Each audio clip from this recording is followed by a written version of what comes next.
This is the Gopher Puck Live podcast, part of the Pull Tab Sports family.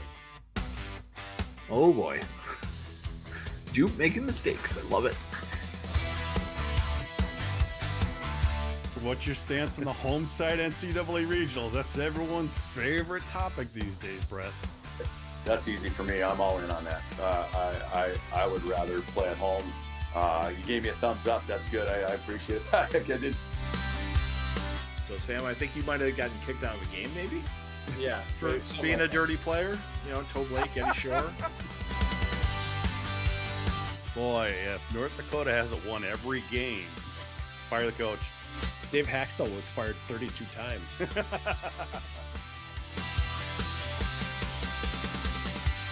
Now, here's Jupiter and Vigo.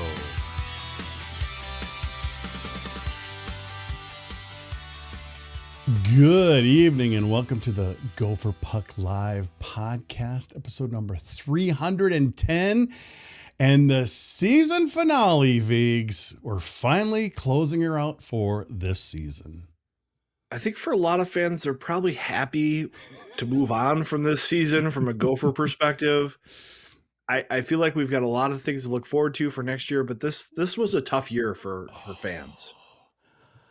I would say, to say the least. Anytime you move on from a coach at the end of the year, things didn't go the way you expected. So I can't really disagree with you there. I did a little preview video today, and say all the things I was thinking of during that little video, and I'm like going, geez, we had Coach Larson on our last podcast, and I'm like, a lot of tough decisions coming, and we'll get into that, but portal opens and boom, 6 guys are in it right away. That overnight, it was quick. Yeah, I think they had put the writing on the wall for guys pretty early in the process. And as we see with the portal, a lot of players have their advisors helping them out as they find new homes. And so while I think technically they didn't enter the portal until late in the process, things were happening behind the scenes as I think Coach Larson was fair to guys. And, he said in a lot of his appearances, it's going to be some tough conversations where you're going to tell guys they can't be Gophers. And we saw that with a couple guys. Yeah, we did. We'll get into the portal a little bit later. I kind of want to wrap up this season. And again, Vigs, Denver is the national champion, I should say. There we go. There's the Frozen Four that happened in Vegas. Michigan, I think they outplayed Denver in that game, but they just couldn't put them away. They dominated them in overtime, but I kept tweeting, and you were even tweeting too. And they're not taking advantage. They're not doing it. Denver's just sitting back, waiting. And sure enough, they get that overtime goal to get to the national championship. And then, of course, Wisconsin takes out North Dakota. What are your thoughts on those games starting off the bat? I mean, I think you look at Michigan, like from a Corsi perspective, of course they were dominating with the chances and the possession, but I think a lot of times they were wasting their puck possession. You watch the Wild with Quinn Hughes right now, holding on to pucks and making more difficult plays on the other team are going to get you goals. Just coming down and taking low danger shots, especially when you're up against a good goalie who's seen everything, it's not going to be very effective. And I felt like Michigan just kind of fell into that trap of just, doing the smart thing, getting the puck on net, where you want to get the puck on net with some danger. You want to get the puck on goal with the other team fatigued and get them into some chaos and get some rebounds. And the way that, the goaltender was playing for Denver, that wasn't happening. And I think Denver just bided their time, and that experience paid off for them. And, it wasn't a skilled player getting the goal. It was one of their depth guys who hasn't scored. And it just shows David Carl has his finger on the pulse with Denver hockey and how to win in college hockey games. So the team we thought was going to make maybe the Big Ten a champion this year was Michigan. Lose in overtime to Denver. Denver gets there. But earlier in the afternoon, Wisconsin took care of North Dakota. North Dakota did get a goal. What was it, in the last minute of the game to make it a little nervous? But Wisconsin, after a terrible January and a run and got their butts kicked by Ohio State in the Big Ten tournament, make it all the way to the end. Props to Coach Mike Hastings and that team coming together at the end of the season. Yeah, Wisconsin looked like a really aggressive Mike Hastings coach team against North Dakota. They were jumping on breakouts. I think we heard a little humorous on Twitter saying North Dakota looked like they traded for the Gopher defensive core in that game as they struggled to break pucks out. And it was kind of a vaunted group of players for North Dakota, and they just were neutralized by an aggressive, older Wisconsin team that really made it hard on the Fighting Hawks, and they took advantage. And Wisconsin played really well in the tournament, and that was kind of the Mike Hastings team that we've learned to see over the years. It's not the most exciting brand of hockey at times, but it's very effective. And North Dakota did a lot to rebuild and get to the Frozen Four, but there were a lot of green jerseys upset in Vegas, I think, with the result of the Frozen Four. Well, there were a lot of happy Gopher fans that I believe were rooting for Wisconsin, which is like, I don't know. It's like either or. I know there's more hate for North Dakota around this area, but if you talk to a lot of some of the old timers, it's the hate is for Wisconsin. So I think people literally wanted a comet to hit the arena that evening and not let any of the four teams win. I think one of the things I've learned over the years following Gopher hockey is that once a team has a bunch of years of success, their fans get a little cocky and overconfident. And when they've been down a while, they kind of lose that, and you almost feel sorry for them. And Mike Hastings is a great guy to talk to. True. You just kind of had a soft spot in your heart, I think, for Wisconsin this year. I know there's a lot of, hate over the years, better dead than red. I'm sure there's a lot of old Gopher fans who wouldn't want anyone to win, but I think I heard Brett Larson talk about this. Like, who do you want to root for in the Frozen Four? Hastings is a decent guy to follow and support. Yeah, you can't really go wrong with that. Steve Larson, our guy. It was great watching the Sioux lose in Vegas. I know Steve and both Steves I see in the chat are. We're happy to see North Dakota lose. I must be honest, I was a little happy to see North Dakota lose as well.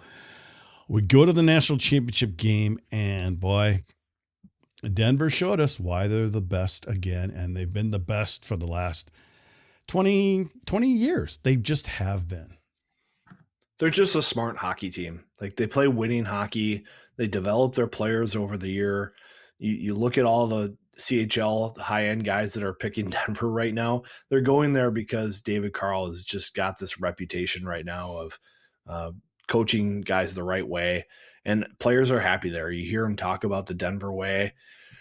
It's hard to criticize it right now. Scott Sandlin, I believe, is stepping down from the rules committee this year. It's the end of his term. A lot of people want David Carl to take the reign there and lead college hockey the next couple of years, and he's certainly doing it with his team on the ice. He certainly is. And what's this, their 11th or 12th champ? I can't even keep track of it. It's their 20th championship. It just feels like their 20th championship. Feels like a lot. It does. And of course, they've won a lot recently. And even before Carl got there, they were winning V's. They were always there. It's just, you have to give them credit. You have to give them credit. They earned it. They got through. They came through when they needed to. Full credit to Denver. I'm just going to have to give them full credit. And Hicks was a great goalie for them, and he was supposedly headed to Tennessee State for this season. Yes. And that program doesn't get off the ground. He ends up at Denver, becomes a starter mid-year, and it just changes the trajectory of the season. And it's just amazing to see how that worked out. I don't think David Carl expected that to work out the way it did, but it was an amazing result. All right. when we had Coach Larson on, he had not announced his staff. We kind of knew. The grapevine was talking all over the place. We kind of knew what the staff was going to be. Tell us about the staff that he has put together for this team next season. Well, I think it would be really interesting to see Paul Martin in a full-time role on the staff, coaching the defense, getting involved in the recruiting aspect a little bit. I heard he was going up to Fargo to watch the young Swede up there before it was official that he was going to come to Minnesota, just to see him spend some time on the road and evaluate players and not just be a guy who's helping player development and meeting players there. Be interested to see his coaching style on the ice. At times he seems like a kind of a soft-spoken players guy. We'll see. Does that change once he gets a little bit more authority as one of the assistant coaches? It's probably one of the things I'm most looking forward to with the new staff. Gordon, staying on as one of the coaches as well. I'm not sure where his role is going to be. Do we really know is it going to be the same role? Well, I think one of the things with Ben Gordon is the players coming back really like him. I heard Brody Zemer and LJ Mooney spoke very highly of Coach Gordon when the staff was being figured out for this year. And of course, the recruits. Ben Gordon's been the guy who's been on the road probably the most of the Gopher coaching staff. And so he's got a lot of those connections across college hockey and with the guys coming into the program that were committed already. And I think maintaining that's really important. I do think he's probably on a little bit of a tryout because I don't think Brett Larson knows him very well. I think that's one of those things. And you often hear coaches go, well, I need a guy to coach the forwards and I need a guy who's an alum and you're a good fit for that. So let's see how it goes. And, that worked out pretty well for Brett Larson when he was that guy for Scott Sandelin. So a huge opportunity for Gordo. And he brings a lot of energy to the program. And it'll be interesting to see how he adjusts under a new head coach as well. And we've got Corey Leyland coming in over from St. Thomas, U of M alum, I should say. Assuming he's going to be coaching the forwards and maybe Gordon goes more into that recruiting role. Do we know anything where that's going to all land? I don't think we know for sure, but what we know is that we have a guy here who's been a forward, who's coached D and has played D, I think, as a pro. So he's got both sides of the coin. He can be very flexible with the staff. And I just think he's a guy who's got a lot of experience in college hockey. He's a guy who's paid his dues. He did it the hard way coming up through those lower junior leagues and putting in the time. And he did a great job at St. Thomas navigating the transfer portal for them. They had a very senior heavy roster last year for St. Thomas that almost got them into the tournament, and he played a big part of that. And I think he also connects some of the older alums for Minnesota. I think that's something that Brett Larson really values with this staff is he's not a Gopher. So he wants to have guys on staff who can make those connections for him. I heard Brett Larson had a big event with a bunch of alums here last week. I heard that in the western suburbs. And, having guys like Leyland really helps facilitate that. You probably get a little bit more trust and feedback from guys of that era, knowing one of their own is on the staff. Matt Cullen? That's a big name. That is a big name. You got a player up there, huge influence in Moorhead as they won their state titles. Huge influence in the Fargo Force as a part owner, and a huge influence having his kids come up through youth hockey the last couple of years. Wyatt Cullen is one of the highest risers in this year's draft as he grew from 5'6" to 6'1", and has just blossomed as a prospect for the NHL teams. And, Matt's been helping him along in that development the whole way. And then, Brooks Cullen is the oldest kid in that family, has been grinding away as Fargo's captain in the USHL. And then the youngest, Joey, is probably the next big star out of the fam. And he's got a lot of offensive talent. I think he just needs to grow a little bit with some physicality and grow in his body a little bit. And he'll get to do that at the National Development Team program. But having a guy like that on staff is going to be a huge help, I think, just in recognition among young top prospects in those age groups. Wyatt. You say his, is really going up, which he has been. And, another player recently did that, on his, kind of summer before he comes to the university. And that was Matthew Nyes. Matthew Nyes it was quiet. It's like, oh, we're getting this Arizona kid. And then all of a sudden he blossomed right before he came to the U. And it seems like Wyatt Cullen is doing the same thing. Yeah, a little bit. I think Wyatt comes with a little bit higher profile because of his name.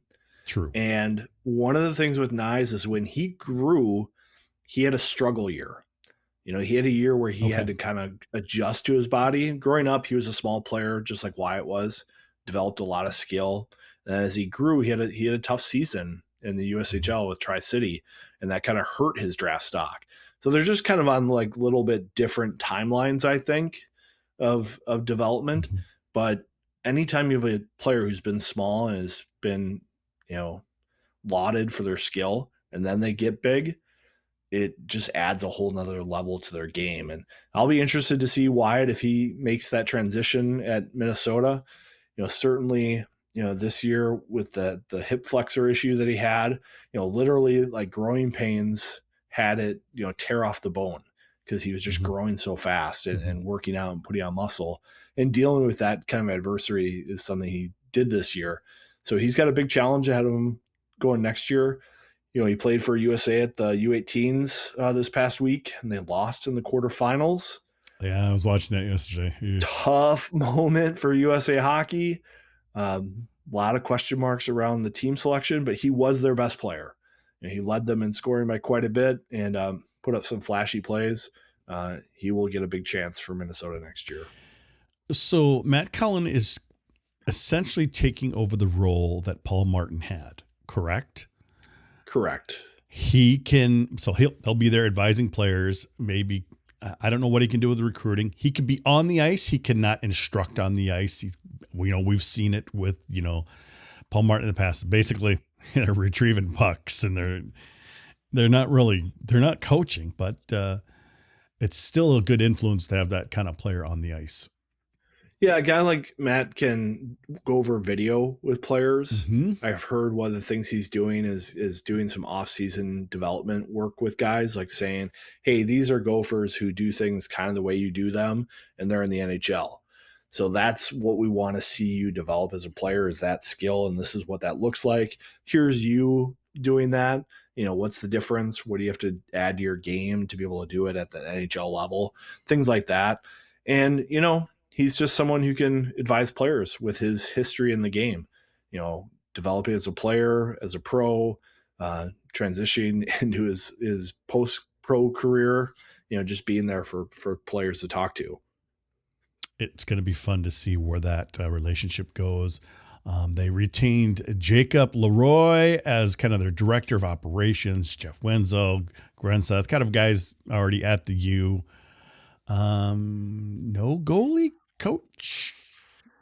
Brendan Pondersite. Yeah. So it's, I don't think it's an HR issue. It's kind of we need to figure it out issue, isn't it?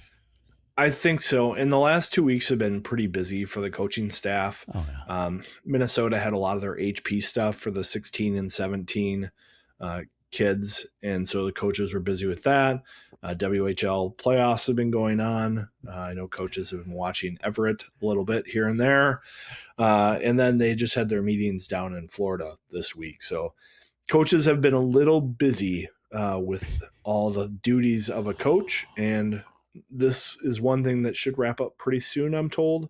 But I don't have the official inside info on exactly what's happening. All right. The portal opened up a couple weeks ago. It has closed since then. Graduate students can still be added. We'll get into some of the consequences. Right now, I show 345 guys had entered the portal. 225 were added that Monday on the 13th Vigs. Thoughts on the craziness of the portal, besides 6 Minnesota players coming and going on that day? Yeah, it's just the realistic stuff with college hockey, with roster limits, Mm-hmm. with programs getting cut, with the changes in the recruiting cycle for everything, and just there's some coaching turnover. We're gonna see a lot of movement, and I think one of the things in college hockey, we're seeing guys from the CCHA, from Atlantic Hockey, from the Independents want to move up into the Big Ten and CHC Hockey East.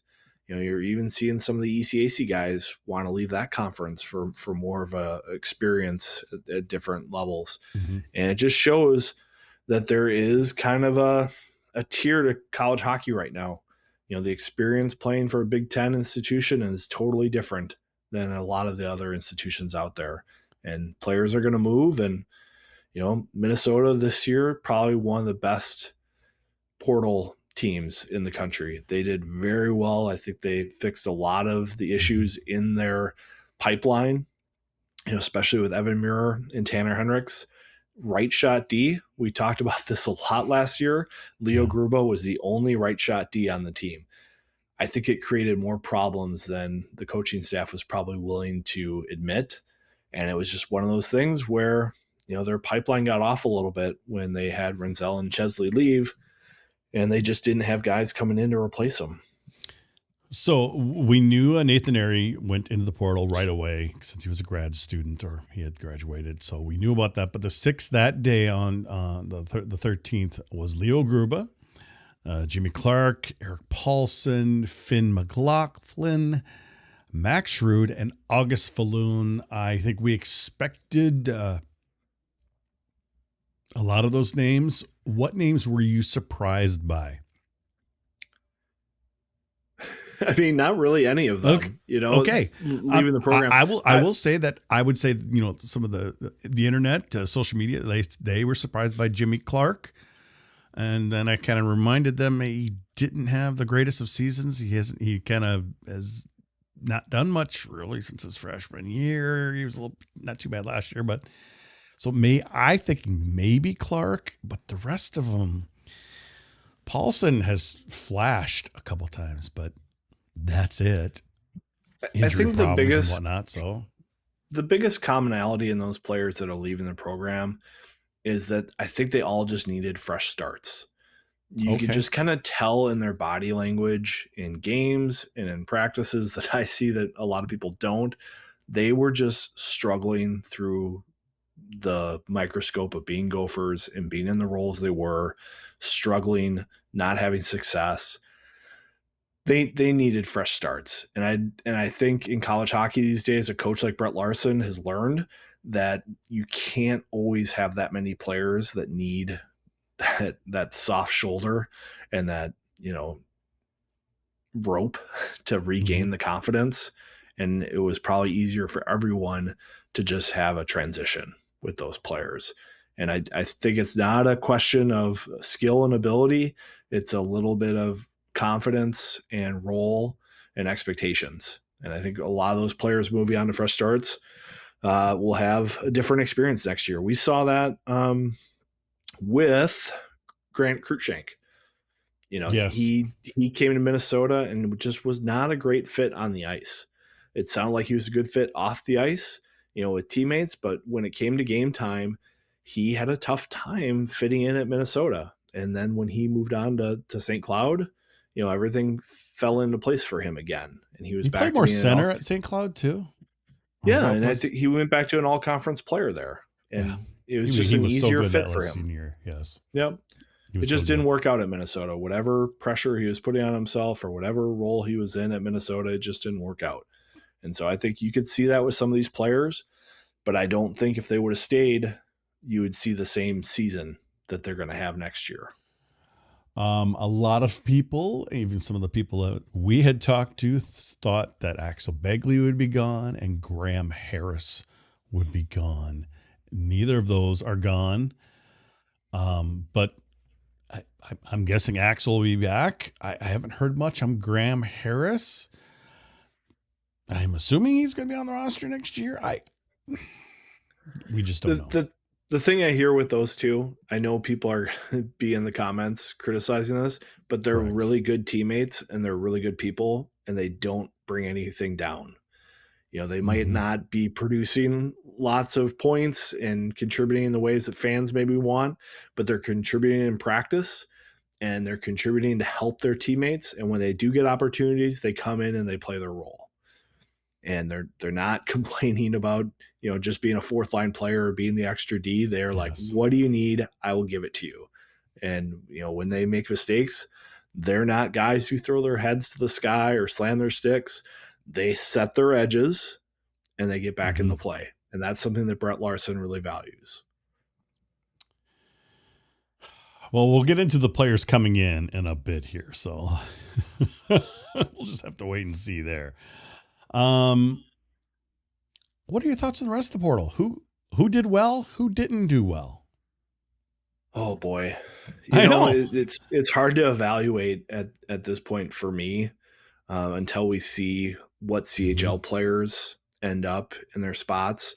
A lot of the CHL players don't want to make that announcement commitment until the end of May.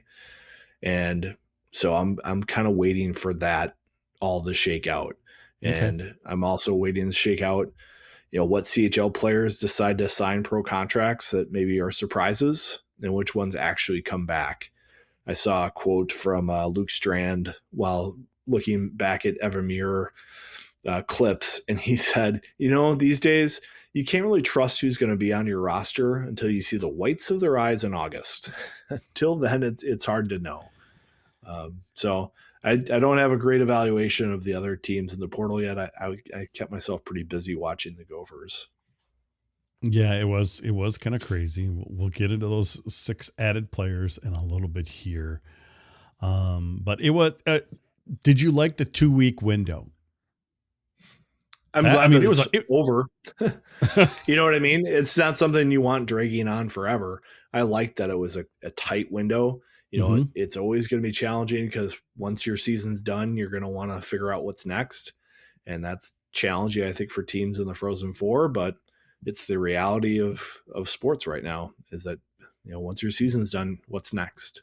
Yeah, it's been crazy tracking it. Our main guy who's been helping us out with tracking did a phenomenal job. I'm already working on improvements to the GPL portal for next year. That's just got all the stats automatically.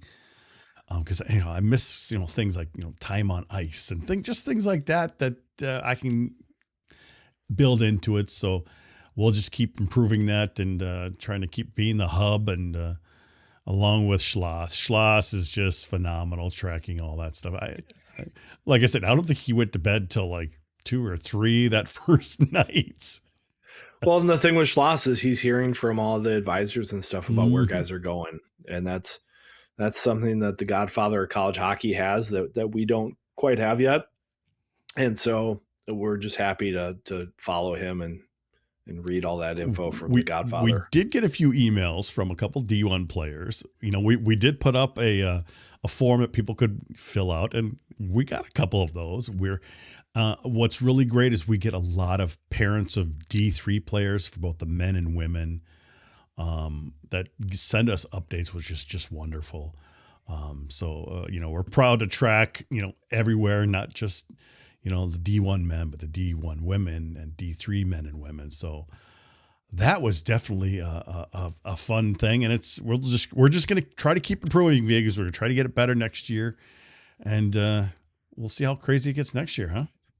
Yeah, and I think it's a good reminder that a lot of these players are entering the portal not because they want to. It's because their schools are telling them, hey, it's time for a change. And, Alaska schools like 12 and 13. I mean, just ridiculous. They're having to do that almost yearly now, the Alaska schools. Yeah, so it's a real challenge for people in hockey. And the player pool's never been bigger. So it's really hard to be a D1 player these days. Well, we'll see how long it stays bigger. That's going to be our next topic. First, we need to talk about Cub Foods Vigs. They have been a sponsor for quite a while for GPL. And I must tell you a quick story. Driving home from Duluth earlier this week, driving through Northern down before we get to downtown, and Barb goes, "Hey, isn't that Vig's Cub Foods?" I'm like, "Yes, it is." Right off the highway there. You spend a lot of time there, don't you? Yep, my Quarry Cub makes my game days super easy. As the Wild are just wowing everybody in the playoffs with Quinn Hughes, you want to stock up at Cub, get your game day foods, get your chips, your dips, your wings, your brats, your pub burgers, whatever, party trays. Cub is your spot for all that stuff. I'm at my Quarry Cub multiple times a week. I had to make pizza tonight. I had to get some pepperoni. Cub's my spot to go. And they're one of us. They're a local company, and they support local things like our podcast, and they're on PJ Flex headset. Sometimes when players announce that they're coming back through Dinkytown Athletes, you see Cub Foods on there. That's because they're supporting that too. So go to your local Cub, your next shopping trip, Cub Foods, shop happy, shop Cub. Speaking of sponsors, the university made announcements of LJ Mooney and Mr. Zemer are returning, and they were both sponsored. I noticed, Figs. That was very interesting. I believe we had our Northland Ford dealers and Affinity Plus getting involved. Very effective partnerships there. I think there's some other alums who helped make that possible as well, because other schools were saying, hey, we could find maybe a little bit more money than Minnesota can find if you want to transfer schools.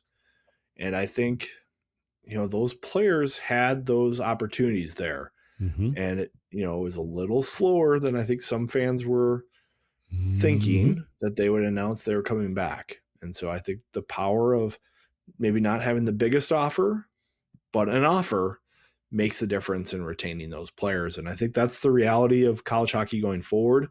I've always said, I think money invested in players coming back for that extra year is the best money you can spend. I know there's a lot of talk about DuPont from Everett and where he's going to end up, potential number one pick for the next year. The only thing with a player like that is that you're probably only going to get him for 1 year.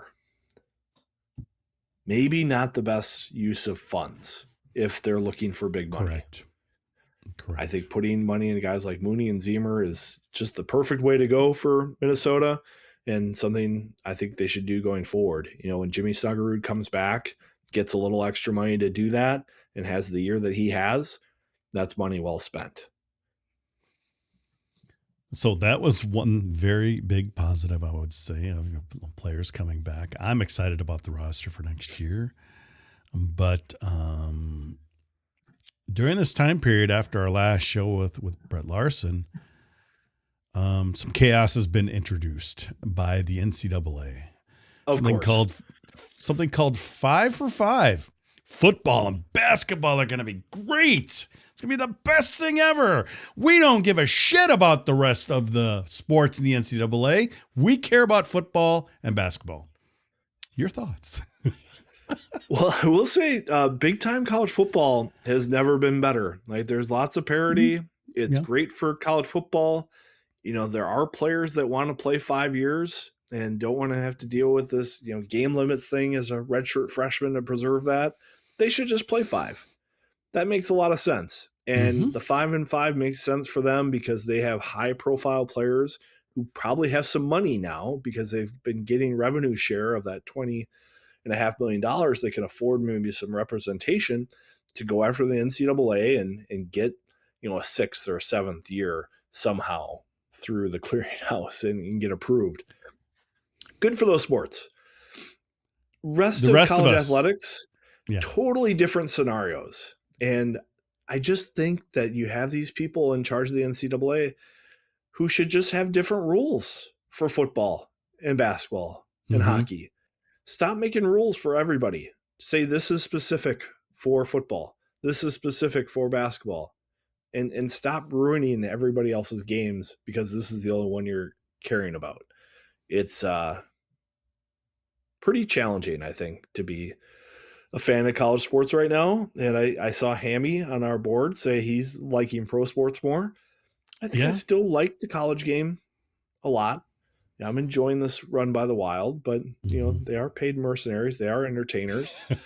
I think college sports still has a little bit of a loyalty and a tradition to it that's a little bit different. It's definitely changing, but I think it's changing faster in football and basketball than it is anywhere else. And that's fine. Make the changes there. Just I wish they wouldn't apply them to hockey because it's such a different sport. And I think one of the unanticipated or just consequences of this is high school sports in Minnesota for Yes. hockey. Mhm. You're going to have players who are going to have a hard time sticking around for their senior year, knowing that if they play their senior year and they play a year of juniors, they might only get 3 years of college hockey if they don't do it the right way. I mean, there's not a lot of college hockey players that are looking for 5 years of eligibility in hockey. That is true. That is true. I think that's one thing that's just not terrible about it. I think when we saw the COVID 5th year, that was kind of a weird thing to give players an extra year of experience, and that had its own ripple effect in college hockey. But I don't think people are looking to have red shirts play in college hockey. College hockey has always said, elite first and second round pick talents, you can play as an 18, 19-year-old. Most of the rest of you should come at 20 after playing 2 years of junior post high school and then come to college hockey. And that's worked out really well for a lot of years in college hockey, and it makes a lot of sense for it to continue. They're not thinking about international at all. Different countries, Europe, high school, it's a completely different system. Well, Matt Wellens had a lot of great ideas about the women's game and how, you have a lot of different options to finish your schooling in Canada before they come play women's college hockey. Just doesn't make a lot of sense, Jupe. Yeah, I'm sorry to hear that because I know it's from what we know, this year's seniors across all sports get screwed the most because they're not going to be grandfathered in, so they can't get a 5th year. And they were the first year outside of the COVID. So a bunch of guys in front of them all got that extra year. Then there's them. And now everyone after them can get potentially a 5th year. Kind of a bad deal for the seniors this season, Viggs. And the roster limits. So there's less opportunities to play college hockey at a lot of P5 type schools and schools who opted in. So it's a huge mess. Of the news we do know, this year's freshmen, whatever age, from what I've read based off of, what Schlossman and some other people have said, they will have the choice of going with the 4-year system if they're coming in at 20 or 21, or the 5-year system. And then they would start. But obviously, a lot of those older guys would pick the 4-year system this year. So in reality, this fall, it won't be as impactful maybe until fall of 2027. Is that what we kind of know right now? I think that's what we think. Like you look at Gavin Katz, who committed to Penticton today, for another year of junior hockey. How does that work for him? Does he only get 3 years then at Minnesota, or does he get 4? Has he graduated from high school technically yet or not? These are the kind of interesting things. It's like no one at the NCAA is really looking into this. I'm thinking by the time we get back here in October, there'll be zero clarity because there's going to be lawsuits. There's going to be lawsuits, and the NCAA never wins these lawsuits, Viggs. Yeah, it'll be interesting to see how it shakes out. In Florida, coaches were plotting about how to respond to this, and of course, you had Buccigross during the Frozen Four saying maybe hockey should just split off from the NCAA. And I go, what, Bucci, maybe that's a good idea. Maybe hockey should split off and just be its own governing body somehow. Yeah, but then you never know what's going to happen. You don't, but at least you'd have control over it somehow. The funny thing is that I've got Mark Pryor. He tweeted at us earlier today. Question for the podcast: is the 5-for-5 that's happening similar to what Don Lucia was suggesting near the end of his tenure. I recall he had some kind of suggestion that would somewhat limit the older players in the NCAA. And I think this is very similar. He wanted to kind of start a clock at, after their senior year, correct? Correct. This is very similar to that. And, it makes a lot of sense as a parent of hockey players, like Don Lucia was, advocating for with this. You don't want kids spending 2-3 years playing juniors as a parent. True. They're staying in billet homes, they're away from your family, they're missing out on things for what? Most college hockey players are not going to the NHL. Correct. All of them think they are, but the numbers just don't show that. You can have some very good players who peak at the ECHL. That's just the way it goes sometimes. So the question in my mind is like, what are we doing this for if we're forcing kids out? I think, you definitely don't want too many 21-year-old freshmen coming into the league, and you definitely don't want them playing 5 years in college hockey. So, putting some kind of limit somehow makes sense to me. But maybe, Well, I think that, pick the age 19 or graduation. Don't do this either or. Whatever's early. Yeah. Say, okay, 19 by this age, or your draft year, or just whatever they want to do. As always, we just want some clarity. Yeah. And the NCAA is terrible with this.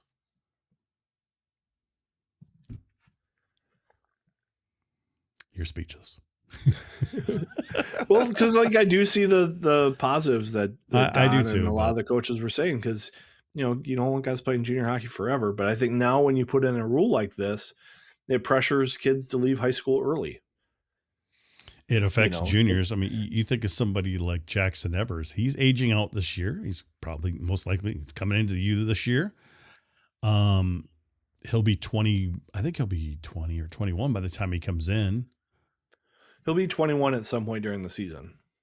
So. I believe that's in August or something like that. The same thing with one of the, with the Swede coming in. He's going to be turning 21 in a couple of weeks. Lofgren, yep. Yes. They can pick the 4-year rule if they want. I don't know. Instead of the 5-year this year. So it's. I'm gonna have to warm up to the idea, Jude. That's why I'm speechless. I gotta look into the scenarios a little bit more. But the biggest thing for me is that kids are gonna be thinking about leaving high school early when they'd be leaving early for the wrong reasons. Correct. So that's the problem I have and the way things are going. And is there a huge rush of them doing that? Yeah, that's what we'll have to leaving their high school teams all of a sudden, like, oh, we just lost 3 guys or whatever it may be. And, or does it create a logjam? Does the juniors then have to change the rules for eligibility even? We can't have these older guys. It's where are they going to go? Very true. But, I would say that this is an advantage for the younger type of team makeups that we've been seeing from Minnesota, Michigan, Boston, both Boston schools, I should say. I would say the Don was suggesting it a long time ago because he thought it would be an advantage for him. Because, I think he thought of it in the altruistic model of it was better for the players, not to be forced to play so much junior hockey before coming to college. When a kid grows up, how many kids think, you know what? I really, really want to go play for the Omaha Lancers for 3 years. No.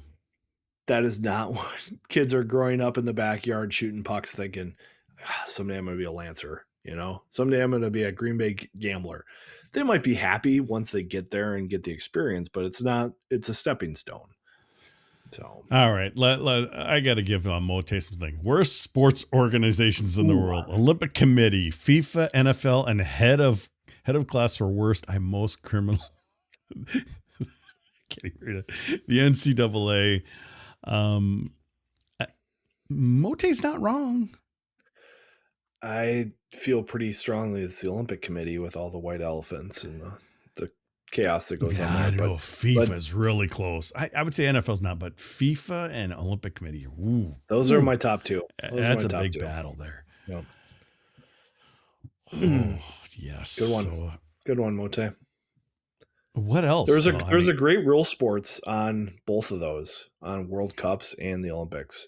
I wish HBO still had that program. Oh, the Bryant Gumbel Brian Gumbel, series. That yeah. was a good Yep. series. Yes, That was really good. They dug into that big time. So I'm sure it's out there on YouTube somewhere. So right now, we're just going to wait for clarity. We know that the seniors this season cannot come back. They will not get a fifth year.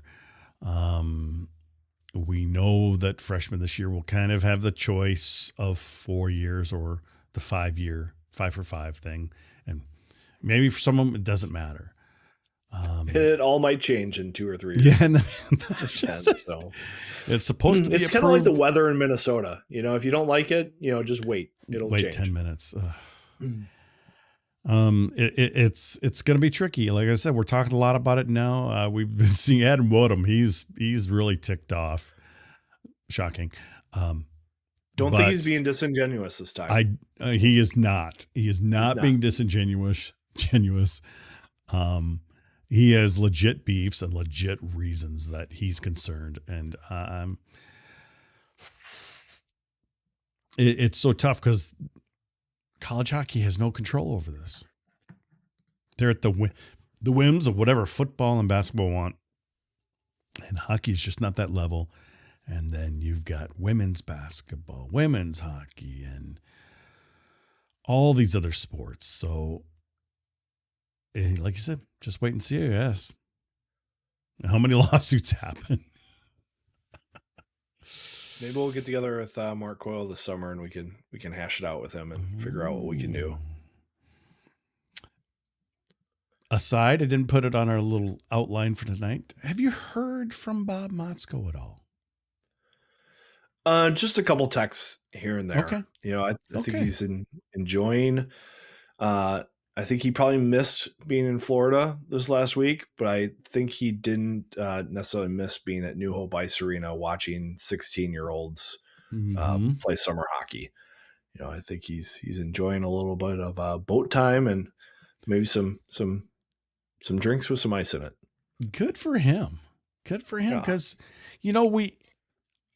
I didn't think he was going to go past a couple of years. Even anyway, he kind of even said a long time ago, I don't want to be doing this forever. And maybe it turns out to be the best thing for him. Like he said, he's at home now. He doesn't have to worry about that. So not traveling to Timbuktu to see a player play. I would be interested to see if Bob maybe takes a job with USA Hockey after a little bit of time off. He cares about American hockey so much. And he talked about, getting to coach the World Junior team and pretty high reverence. I wonder if there's some sort of role for him at USA Hockey that he could embrace. And, it would be something, that he could be passionate about and be involved in the game that maybe is a little different than being in the ever-changing landscape of college hockey where, new rules get thrown out every year. Well, okay, speaking of new rules, are we going to get a switch from 26 to 28 players? I know the coaches really want that, and they want a couple extra games, which Minnesota still needs to find teams to play for next year, but that's another topic. They've been doing that for the last couple of years, so that's okay. I think the more games, that's something a lot of coaches wanted. I think it's something that could come through. The rules committee is now just D1 men's hockey. So I think they have a little more autonomy to make these changes. There's talk about changing overtime rules to maybe back to 5-on-5 even. Maybe having an over and back rule put into college OT, which would be fun to see. I'd like that. Yeah, they were talking about, the over the glass penalty. Is that something college hockey should have to players for professional hockey? Having video screens on the bench to help with challenges and help players get coached during the game, something that you have at pro hockey that you don't have at the college game. So, they're supposed to have more autonomy to make those decisions if they want to. So we'll see what comes out of that in the next couple of weeks. hopefully get 28. That would be good. I think that would be real beneficial. I think 28 and the 40 games are things that are good for college hockey. Mhm. We talk about how college hockey is great because it has more practice time. I think if you get the 40 games, with the playoffs, teams can approach the 50 maybe. I don't think the practice time is going to change that much, even if you increase a couple games. The only schools that get hurt by that are the Ivies, who for whatever reason, that's their problem. That's their 30 is problem. just right. That's I think they their problem. should be changing that because, those players are playing anyway, Mhm. Yes. and maybe just make them schedule games on the weekend like we do out west. Yes. There's no reason to play Tuesday, Thursday, Saturday. Just play Friday, Saturday like everyone out west does.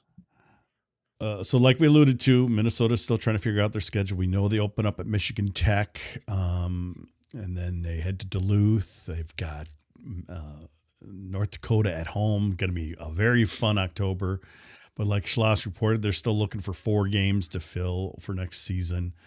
You were kind of making fun how those get late decisions. I know a couple of years ago I think they agreed to it. We were going to be on the schedule, but the actual contracts didn't actually get signed until like September or even October or something like that, even though it was agreed to. Yeah, they were August, September type. I tweeted out a little while ago. Yeah. It's just something that they had. They're trying to figure out things late. They're trying to find dates late. They're trying to adjust for World Junior stuff. Mm-hmm. So it's challenging. I think with one less team in college hockey, you're going to see some Atlantic teams looking for games. So I'm sure Minnesota will find some games, and you can't just play North Dakota's Duluth's and Tech's. You got to find some other schools in there too that maybe aren't as highly ranked. Denver, was that just a one-off thing? So nothing. Yeah, God, that'd be fun to get something scheduled there. I know. We know they're going to Boston College the following season. So I think it's even on the GPL schedule. I've got the weekend. It's like early October of 2027. So they're making that return trip, and they're returning to Michigan Tech obviously this season to start the season. So that will be fun. Any other rumors out there besides, I'm guessing Minnesota, Duluth, and North Dakota will get renewed for a couple of years, but anything else that you've heard about?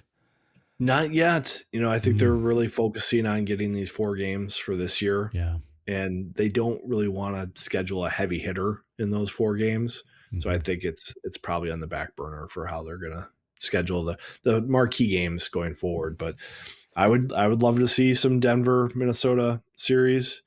I wouldn't mind going back to ASU for a home and home. And of course I'd like, probably going out to see BU, someone like that, or going up to Maine, seeing Alphond. I think those would be good experiences. Motzko always said, he's like, if a guy sticks around for 4 years, we'd like to go up to Alaska. We'd like to go out west to Colorado, and we'd like to go out east, and sprinkle those in so guys get that experience over their career. And also, it's great to see them play all the Minnesota schools. I believe Alaska would be tough this year just because they're going to be looking for home series since they're at Tech, they're at UMD, North Dakota at home, but I'm guessing they want maybe they get Alaska schools to come here so they can maybe go there next season and then get extra games. So we know those teams are always looking for games. They played each other 8 times last season as part of the regular season. Yeah. And sometimes you do like a 1 for 3, like we'll go up there once and you come here 3 times, and oftentimes they'll take that. So it'll be interesting to see what they can do there. All right. Well, before we preview the next season, Viggs, Cascade CBX Sport, I've been using this stuff on my knee the last month, and it has been making my knee feel a lot better. Yeah, I actually picked up some tennis elbow coaching hockey. I haven't been playing a lot of tennis in the offseason, but I've got a little bit of tennis elbow. So I've been using a little Cascade CBX Sport. It's Sport CB, developed by athletes for athletes. It's NSF certified, free of banned substances. First choice of athletes to manage pain, reduce inflammation. I tell you, this tennis elbow, like it's impacted my cooking, like just like Oh using no. that. So yeah, and we all know that my cooking is my go-to. So I gotta have a little pain relief here, and it reduces pain, inflammation, release stress. And Cascade CBX, they are a startup company in hungry mode. And so they've got a great deal for you. Visit cascadecbxsport.com/team. And for $5 with free shipping, you can get a 300 milligram sample jar to try it for yourself. And once you try it, you might be a believer. You know, they're betting on themselves that it will work for you. So check it out, see what all the fuss is about. Trust the Shield and stay on the field.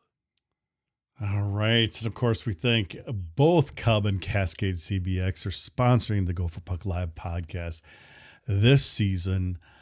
We need to take a look at next season, Vigs. Start off by who we have gathered in from St. Cloud, Mankato, and Michigan State. Let's start with Michigan State. I think the goalie Strahl is a guy that is a big pro body, you know, looks like a pro goalie.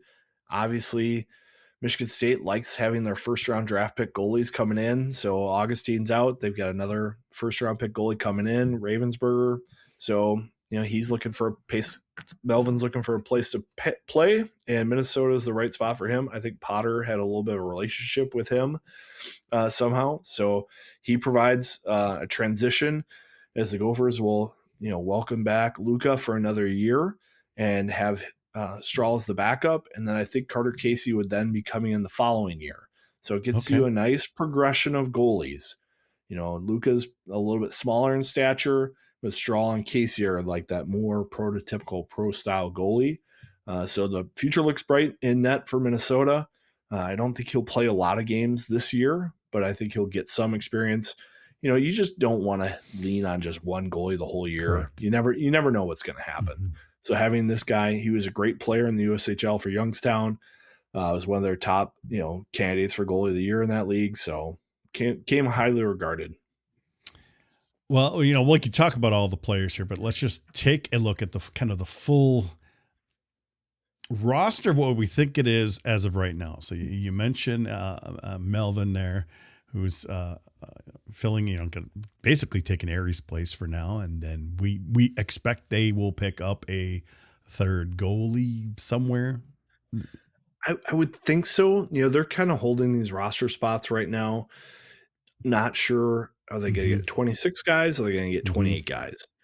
You know, Leyland might come in as another player on the roster for the Gophers. Nothing official there yet, but we'll see. You know, and I still think they could probably use another center.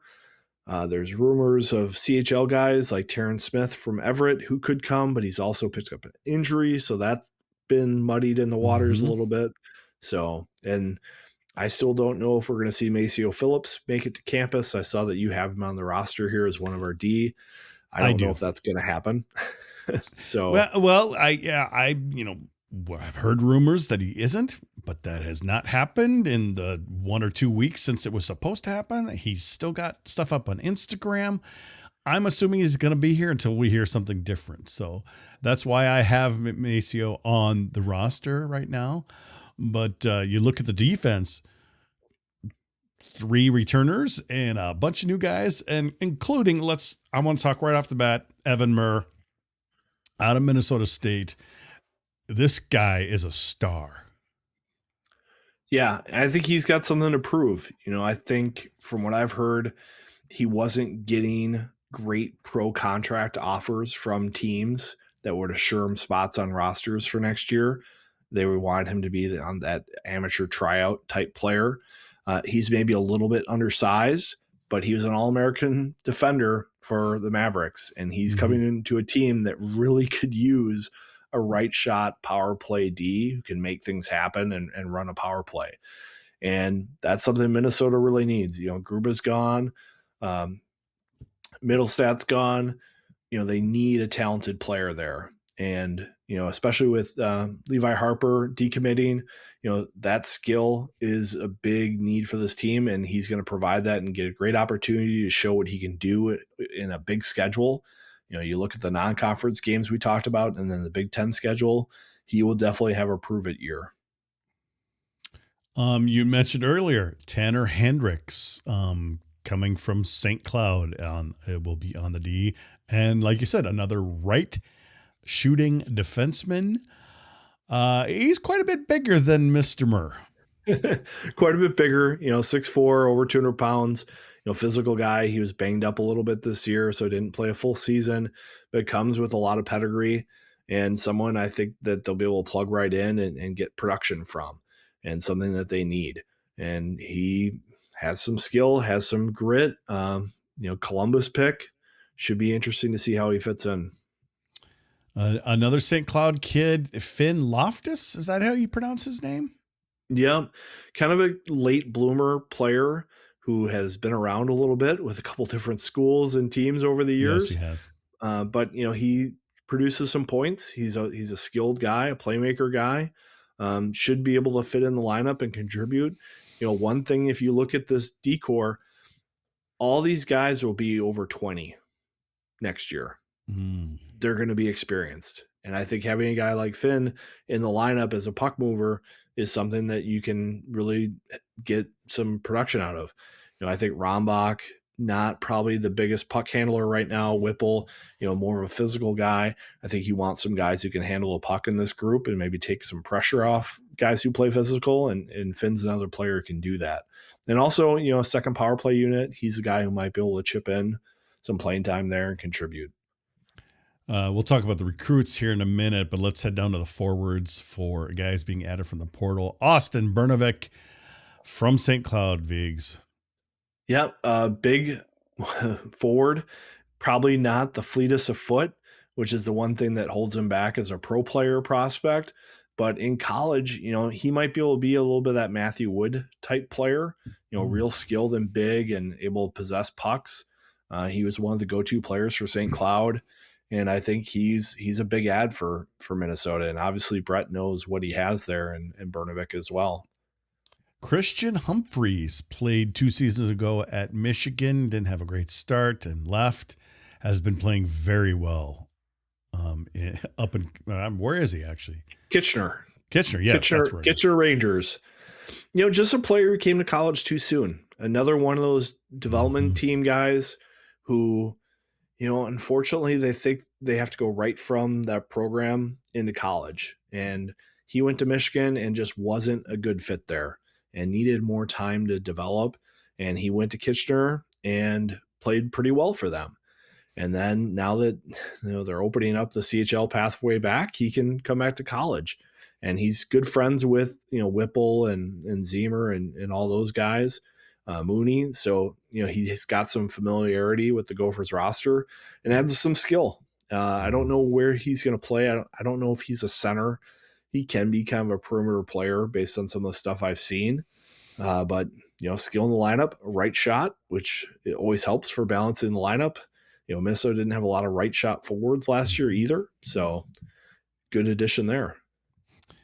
All right. I believe that's everybody for the transfers. Let's go back up to the D. You kind of mentioned Maceo Phillips still may not be there. You don't think, but nothing official yet, correct?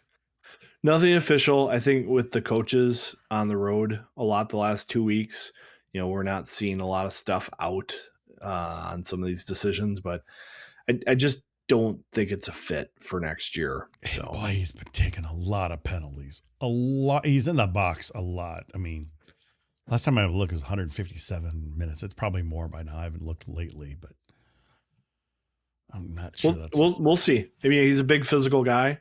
Okay. He's going to add a element somewhere. TBD. TBD though. 6'6". I mean, gosh, he is a monster. Yes. He's a large man. Intimidating Axel Lofgren, a Swede, recently injured, correct? No, that wasn't. Yeah, he was injured, wasn't he? Or who am I thinking? Oh, I'm thinking a CHL player that was just recently injured. Terrence Smith. Correct, Smith yes. was recently injured. But Axel's a Swede, late developer. Obviously, Matt Cullen being up there in Fargo has had a close eye on him all year. They love his habits. They love his skating. They love his, team game. And, he's a late addition here for the Gophers. We'll see how he fits in. That was one of Paul Martin's first duties as coach, was to go up there and scout him and get his perspective on him before it was official. And he signed off on him. Well, that sounds very positive, and he'll be one of those guys. He's 20 now. He'll be able to kind of grandfathered in. He'll be able to pick those the 4 years if he wishes. How are they going to keep track? And he's a Swede, so who knows if he's even graduated? Correct. Who knows? I keep wondering if this thing goes through. Are we going to have freshmen, sophomores? Could a kid come in and be a junior already if they were in like a late bloomer? Maybe they're just going to say. I think we're going to have that. We can have late bloomers that lose a year or two of eligibility, but they still have 3 years. That's not a terrible thing, Viggs. We'll see how it all works out. All right, moving to the forwards. The Cullen brothers. Tell me about them. We talked about Wyatt a little bit. He's been lighting things up for Team USA. But what about Brooks? I think Brooks will be a depth player for Minnesota. He's not as highly regarded as his younger brothers, but still has had a good year for Fargo. Leader for them up there, character player. I think he'll add the right mix to the lineup. As Brett was saying, it's like you can't have all the same guy. You got to have guys who can play different roles, and he's a guy that comes with a lot of good qualities for building a team. I think Graham Harris might still be TBD. Well, I think it is TBD. He's a good teammate, and depending on how the roster limits work out and how CHL players work out, you never know. But it's nothing personal against him. Mr. Jacob Kvasnika, we met him at the Summer Showcase last year. I was very impressed with just the kid himself. Yeah, and I think he had a great year in Penticton. I think 100 points in 80 games. Points. Correct. Just a fantastic year. I think some people thought, Motzko might bring him in at the midseason. And, I talked to the coach and he's just like, probably not fair to the kid. He's having a great year over there. Yeah. It'd be a hard transition for him. It's probably best for him to continue that great season and enjoy it in Penticton. And he'll be ready to step in and contribute next year for the Gophers. I think he's going to be a big surprise in the Gopher lineup next year. Yeah, I would say so. Jackson Nevers, I keep thinking he's going to be a TBD guy, but he's leading Madison right now as maybe not in points, everything, but he seems like a leader to me. Yeah, he's wearing the C for them. He comes from a family that gets it. I think all the Nevers kids that have come through have shown that they play the right way, that they have the right character, and that's important in a team. Mm-hmm. And he's the leader in the C for Madison right now, and they won again tonight. They're relying a lot on their goaltender that's going to North Dakota, who's playing very well, but it takes a team in front of them too to keep it going. So I think we still see Jackson Nevers at Minnesota next year, and he's one of those depth players as well. Again, if you look at these forwards, the only guys who are under 20 are World Junior type guys. Mm-hmm. LJ Mooney, Mason Mo, Kvasnika. I think there's one more that I'm missing if you scroll up. But all the guys, Mason Mo, he's the other one. Correct. Yes. Those are the guys that are under 20, right? And Wyatt Cullen, so. And you know what? Let's talk about something. The players coming back. They've got another year under their belt. You look at guys like Beckett Hendrickson. I look at this roster. There is 2 seniors, 3. But look at the ages. Look at the ages of each player. This is the roster that Bob probably wanted to build from day one. A team of mostly guys who are over 20 who've got 2-3 years of junior experience and can come right into college and play really well. And I think they finally have that mix for this next year, that they'll be one of the most veteran teams in college hockey. Something you hardly ever see at Minnesota, where their average age is going to be closer to 22 than 20. So going to be quite the change. Are they going to be celebrating senior day anymore? I mean, yeah, like I said, I look at this. Begley is your one senior here, I think, and oh yeah, I might not have updated him yet, yeah, but yeah, Ludke and transfer, Luca, yeah. You got to get and the with years right 5 on these years, guys. it's like, I mean, you think about that, does Luca get an extra year if he wants it? I mean, he's going for that rocket space engineering degree. You might need an extra year to get that. So interesting. Yeah, it's like, are we going to be calling them freshmen? And is grad student going to be the new senior? Or, if this rule does go through, is it going to be, oh boy, we're going to have to balance our classes a little more because now you've got 5 classes instead of 4. There's so many things that we haven't really thought of that could be affected by everything. Very true. One player that we didn't talk about, Tanner Ludke. Thank you, Andrew Carlson. Oh yeah. He's back. I think one of those players that probably in our mind was a toss-up whether he'd stay or come back. From what I've heard, the players on the team really wanted him back, and I think he was someone that they enjoyed playing with, and I think has something to prove after last year. He didn't have a great season coming back from injury. I think probably his pace of play was a little less than he was expecting, but he'll be a senior next year, and if he can, reach his peak performance, he's a great power play player. And that's something that's going to be really interesting next year, with Muir up top, Mooney, Zemer, Ludke, and then one of the big guys, is it Javon Moore? Is it Beckett Hendrickson? Is it someone like Kwasnicka or Humphreys coming into the power play? That's what stirred the drink last year for Minnesota. And if you can provide a power play that operates at that kind of efficiency, backed up with a deeper lineup, look out. Who else is going to be added? I guess some of it depends on, where we end up with roster space.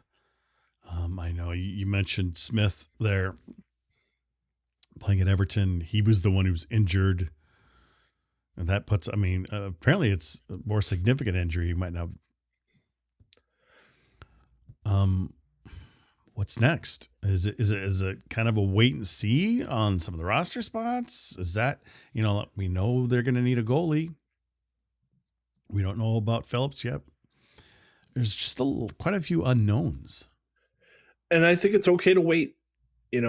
I've talked to college coaches in the past, and sometimes you feel like you set your lineup too early, and then something happens where a player becomes available and you don't have a spot for him. It's okay not to have everybody set on May 1. Yes. So a little bit of patience to see how things shake out, to see how guys recover from injuries, see who becomes available once their major junior season ends, and be patient. There might be a player that gets added, in August, just before school starts.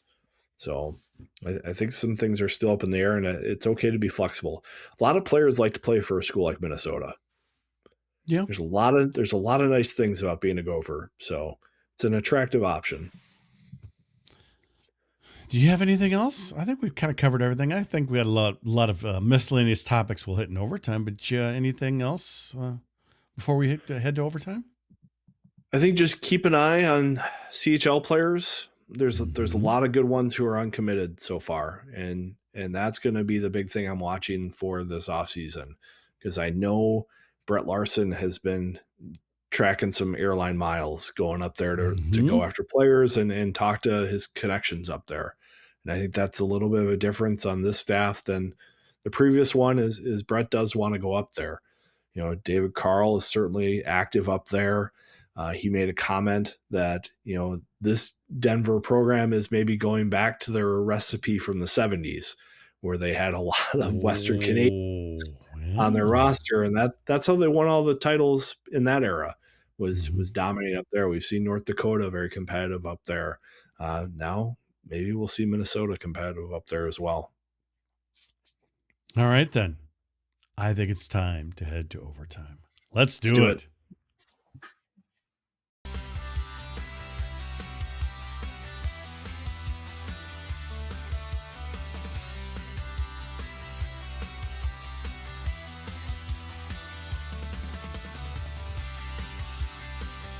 We are headed to overtime.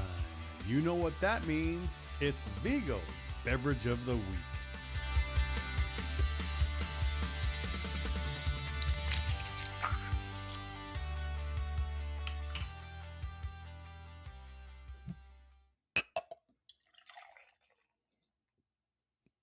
What do we have here? We have a crawler here from Prize. Wow. This is Peanut Buddy. So it's a peanut butter porter. State of Hoppy, I know, is a big fan of these. So this is our beer of the week. Cheers. Definitely cheers. It's in a crawler, so the can. That is a weird looking one, yeah. Overtime. Good. Look at that. It's a little bit lighter ABV, so maybe we might crack this later. We'll see. I've got this. I'm going to open. I have. It's Friday. It's Friday. Damn right. I've got my glass here. I put some ice in another little Yeti cup. This has turned out to be my whiskey cup most of the time now, because it makes my drink cold, but it doesn't get watered down. Doesn't get watered down? No, yeah. It keeps well, a little bit if the whiskey's warm, but it's not too bad. Oh, I got ice falling all over the place. You gotta be careful here. I've been watching for the 1924. I haven't found it yet. Let me see. Yeah. There we go. It's a nice bottle of bourbon. Well, I'm gonna save yours probably for a Frozen 4, maybe. The stuff you gave me. I mean, it needs to be a really good occasion. Maybe a sweep. Maybe celebrate a sweep with it. North Dakota. Yep, North Dakota sweep. So where is this year the last year of the contract, or we're just halfway through it now, aren't we? I think halfway through that one. Yeah, so this year will be, game 2 or year 2 of the 4.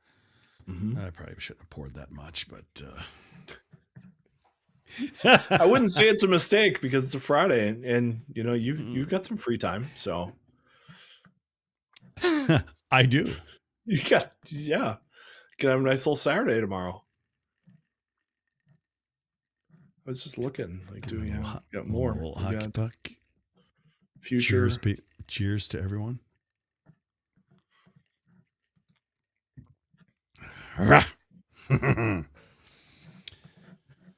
Oh boy. Are you boys 420 friendly? Jeez. We will not be toking it up. I've had THC beverage or two. It's a change up. So a lot of THC beverages are like the sparkling or the seltzer. Sorry, seltzer. Seltzer, yeah. And I'm not a seltzer person. I get kind of sleepy. It's like a sleep aid for me. So, well, I mean, that's not so bad when you want to go to sleep. So, yeah, I think I had one for a Wild game, and I fell asleep during the third period. So it worked. I felt great the next day. Yeah, well, that's good. I didn't fall asleep during this last series where Brock Faber is a man playing 30 Faber and Lacombe. Jeez. Yeah, I had the games on before. It looks like, Sabres eliminated Boston. That went final right after we started, but looks like the Lightning, they're going to game 7, and Golden Knights and Mammoth are in the end of the first. And we're kind of Logan Cooley. Yeah, we're rooting for Utah on that one because that would push out the Wild at least another day. Yes, which I think would be good after that series with Dallas. Cooley's been doing okay. A lot of fun. But Lacombe, holy buckets, he's been looking good, Vigs. Yeah, and I was just I was kind of texting with some friends this last week, and I just remember when he was playing for the Gophers, he would kind of be like Hughes and just control the pace of the game, control the puck, control the blue line, and just allow everybody else to execute. And I just remember that season, there are so many times where even if they're down a goal and they pulled the goalie for the extra attacker, I was like, they got this. You know, they're going to be just fine. Lacombe and Faber and Nyes, and Stuggard and Cooley, they're going to figure this out. They're going to win this game. And more often than not, they did. I feel like they had the most extra attacker goals that season. I'm sure Gopher Game Notes would know exactly how many they had, but it seemed like they had like 5 or 6. So pretty impressive. And I've seen, but I've also seen the Ducks do some interesting things with their power play entries where they have Lacombe kind of drive the net instead of a drop pass, and they do like a slingshot, like really aggressive play. And he is so good at that, you know, because he's got so much length and so much size and so much puck skills that he can go in there as like an F1 and win the puck and get them set up and create chances right away. Max, fellas, get your hands on Costco's Got That Dog in Me bourbon. I wish. I haven't gone into Costco's liquor store lately. I mean, I was just gonna walk by it. I don't know if that made it to Minnesota, but I think it's a rare character bottling, and it's like a barrel pick, and they called it Got That Dog in Me. And apparently people really liked it. So it became super popular, and on secondary market, it's a little expensive because it's just all the things that are in the bourbon market that people love. Catchy name, trendy, tastes rare. You know, that's a tasty note sometimes. I was just happy. I was like, look at him like, I already got this bottle open. I'm like, gosh, I've got your bottle. I don't want to touch that. And Barb got me another bottle, something else. And I looked under, and I had that nice little cabinet. And I'm like, I still got another full bottle of Larceny too. So I am looking good for this summer. I'm thinking tomorrow night's going to have to be a fire night. I mean, tonight would have been a great night for a fire, but tomorrow night, I think it's going to be perfect. It's dry. It's a little cool. It gives you that fall feeling outside. It's looking good. Looking good. Yeah. Did you enjoy the Wild games? Oh, yeah. It's nice because I get to watch them. I don't get whatever sports. FanDuel? FanDuel, I think is they're done. They're dead. They're done now, right? So correct. But luckily, these games have been on ESPN and TNT, TBS, and no blackouts. Oh, thankfully. Goodness. So I've been able to watch those since I don't get those. I don't get Bally. I keep calling it Bally. Fireside chat. I think that'd be fun. Don't have enough lighting out there. But what do you do? I could pull up in the Civic and we could have the headlights from the Civic be lighting. Oh my gosh. Civic. Actually, I sold the Civic, so. Oh, that was probably a while ago, wasn't it? That was a while ago. But I actually sold it. Like I sold it on Craigslist back in the day. Are you serious? Uh-huh.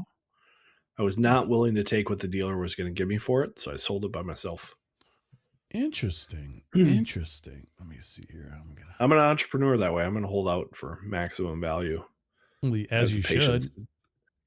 I sold a set of golf clubs on Facebook Marketplace this month. How'd that go? Upgraded. I looked at my post. I had like 1,300 views on the listing. I probably had like 15 people like kind of offer and then want to negotiate lower. And I got called mean things. I got called greedy bastard. I had somebody said, no, you're trying to scam me. And I was just like, look, man, I don't need the money right now. You know, I've got a good set of clubs. I think this is a fair price. That's how I'm going to do it. And I ended up finally getting them sold to a kid from Austin, Minnesota, who drove up to pick them up, and nice. It worked out, and he's happy. Facebook can be so, you've seen the memes and the videos, people, oh, I'm interested. I'll be there in 2 minutes. Yeah. Or they disappear. It's just weird stuff. I saw this post from Mote, so I just have to bring it up. A Friday GPL. Jeez, I can drink beer on Fridays. That's F and go. And so I saved that from earlier. Thanks, Mote. It was great seeing you again this year. And yeah, you met him this year too, didn't you, V? So oh yeah, all dudes. We got Mote always here. Let's bring up Max's here. Even though you can kind of see new sticks. What are we swinging? Yeah, I got some Mizuno JPX 925 high launch irons. I need all the height I can get as I'm getting older, and I've got my tennis elbow. I'm not swinging it quite like I used to in my 30s or 20s. So it's time to retire the old JPX Mizunos, and I got C-Taper light shafts in them, which I really like. Good feel. I played a round at Edinburgh Golf Course on Thursday, smooth 85 with 4 balls in the water.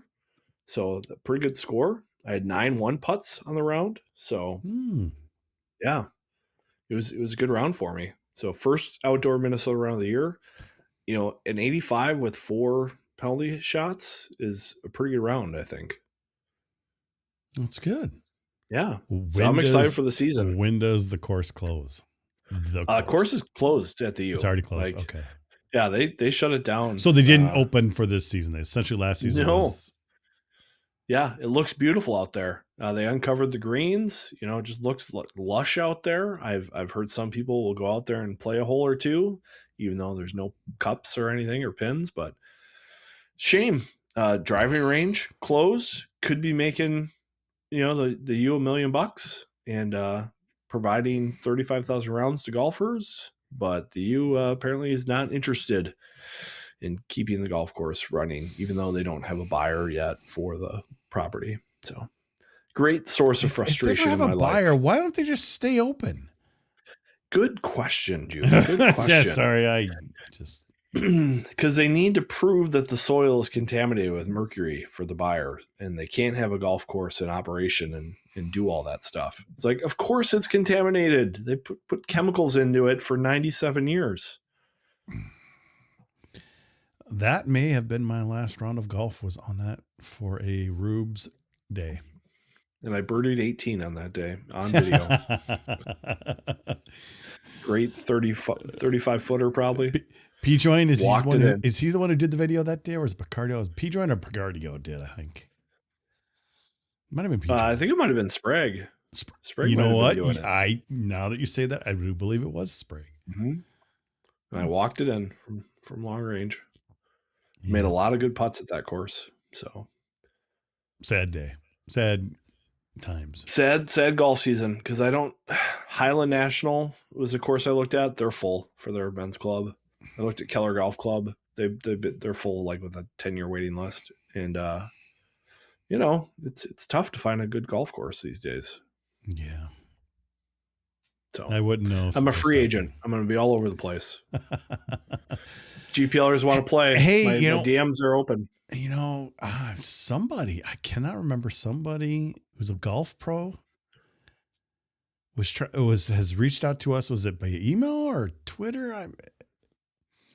They wanted to golf with us, and I'm like, I don't golf, but you do. We might have to look that up so you can get some golf in. I'll play. I think my strategy is to take a day off every 2 or 3 weeks and play around with some people. So weekday golf, I'm all about it. Well, yeah, there's people, but there's a lot less people. Golf courses are busy, man. Since COVID, rounds are up, courses are busy. Like trying to make a weekend tee time in the Twin Cities, it's hard. When I was 12 years old, spending a summer on a military base in New Jersey, Picatinny Arsenal. They had big 18-hole golf course on the base. Monday was always Officers' Day. That's when officers could use the course. They're working. So we used to just go grab a couple, we grab some, grab an iron, grab a wood, grab just three or four clubs total for the two of us. And we would just go start at the second hole where no one could see us and just play we'd play 17. So we didn't get hung up with anything. And we just say, hey, here's we just share the clubs and just played. And cause there was nobody out there, but that's what I remember. Didn't have a full clubs, weren't paying. We were just out there whacking the ball around on a course where there was nobody because it was an Officers' Day and only they could golf. Yeah, I think I played a military course in San Diego called Medal of Honor Ooh. golf course. And my buddy took me out there as a Marine and said, "Hey, Medal of Honor golf course, no cheating. Okay, whatever you do, no cheating out here today." I think he proceeded to cheat a little bit in our match. Oh boy. Cheers to the captain. Yep. Correct. I think Max might be a good guest for the Duluth series next year. Yeah, he better keep his What do you think, Wednesday Max? night off, or Keep that Wednesday open before that series in Duluth. I was looking at hotel rooms, and I'm staying in Duluth. Doesn't look like much of an option. It's MEA weekend. We stayed at the Indian Inn before last season, I guess. Well, 2 seasons ago, and it was cheap. It was under $300 a night. Now it's over $400 a night. Basically, no, it was. I'm sorry, it was under 200. I think it was $198 a night, and now it's like $420 or something. I'm like, $420. Interesting. 422. Yeah, Max.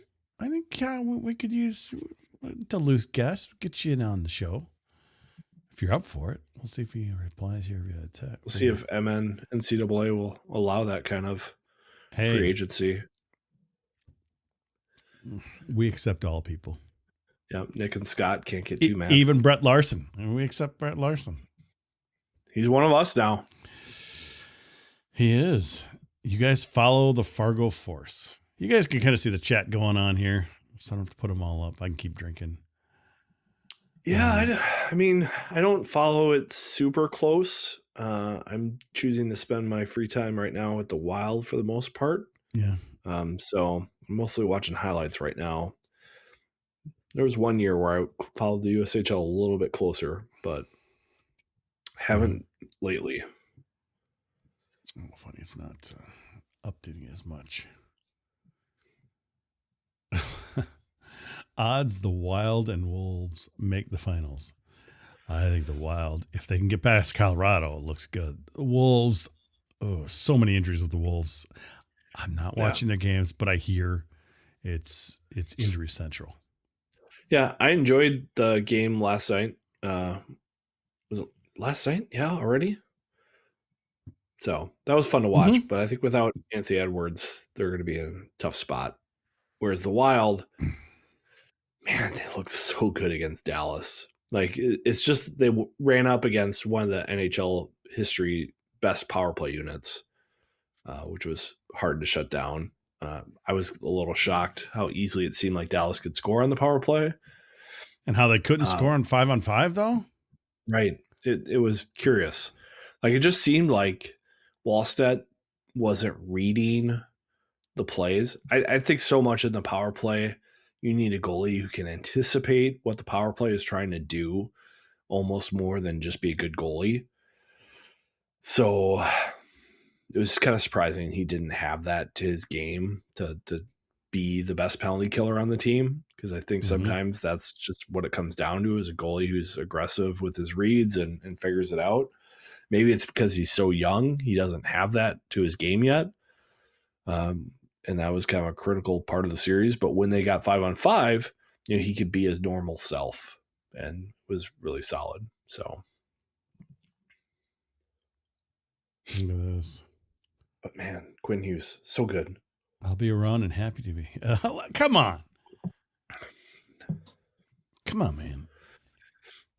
We got too many people in this industry who don't have the self-confidence of.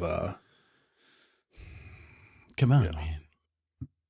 Like, hey, I'm the expert. You should bet me. Yeah, and I'm not an expert. That's Viggs. I let Viggs be the expert.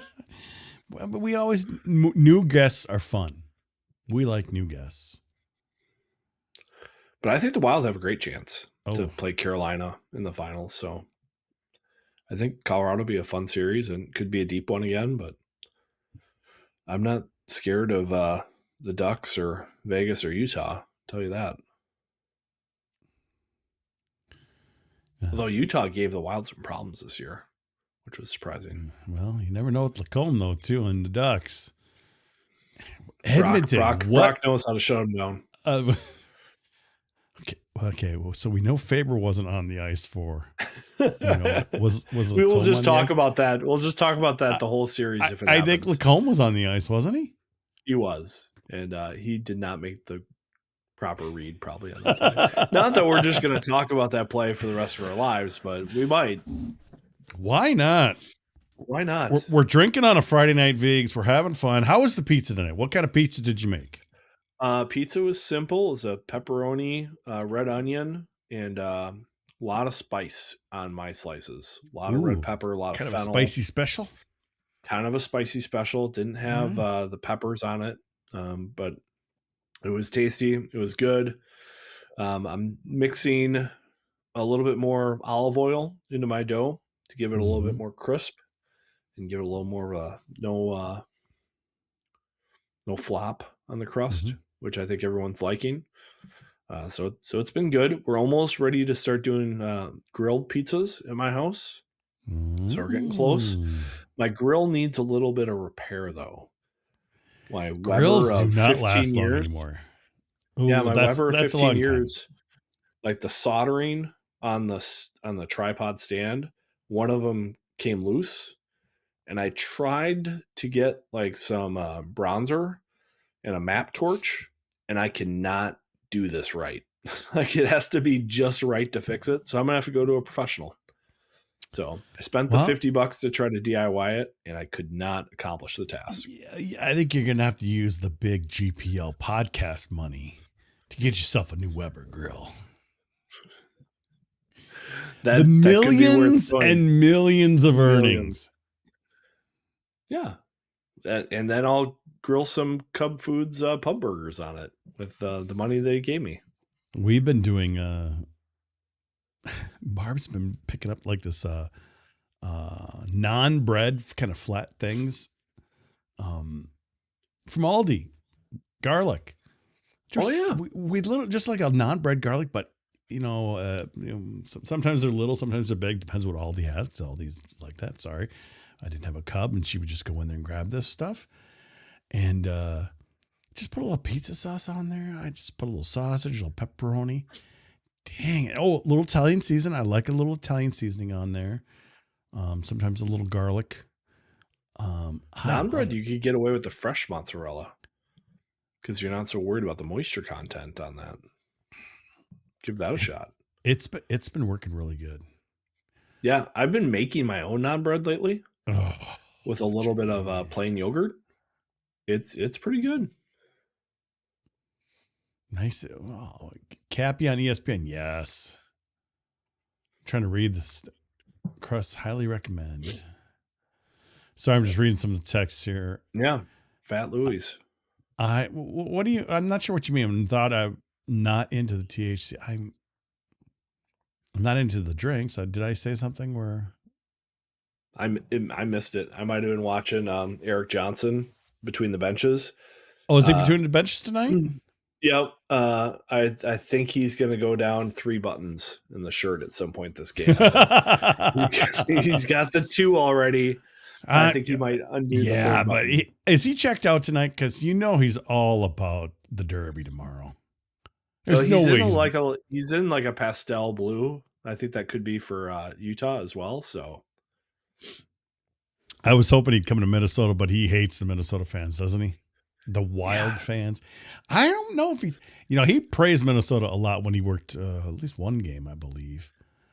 Yeah, I think as a player he didn't. But like does it very much? He doesn't. I don't ever hear him.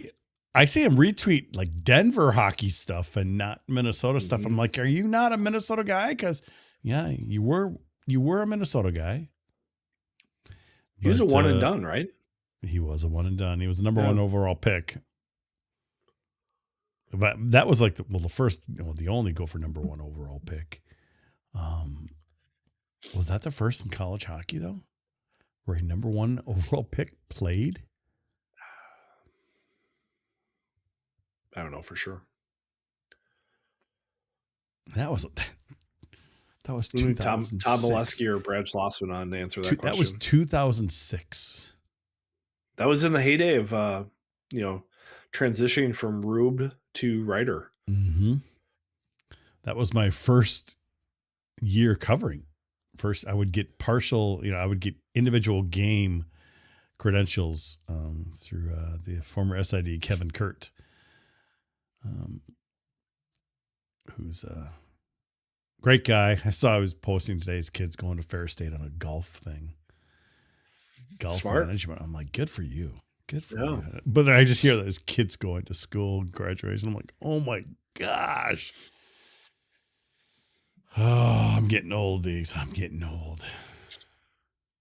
Yeah, I'm getting old. I've got an 11 and 13-year-old. When did that happen? I'm going to ban them next year. My youngest daughter turns 23 tomorrow. Yeah. I was just looking at costs for Bantam hockey next year and trying to figure that out. That might be where the GPL money is going to go next year. Ka-ching. $2,000 for hockey registration fees. Oh man, I'm sorry, it's so expensive. It's okay. It's a lot of fun. True, but still expensive. Very expensive. Yeah. It's okay. And think about,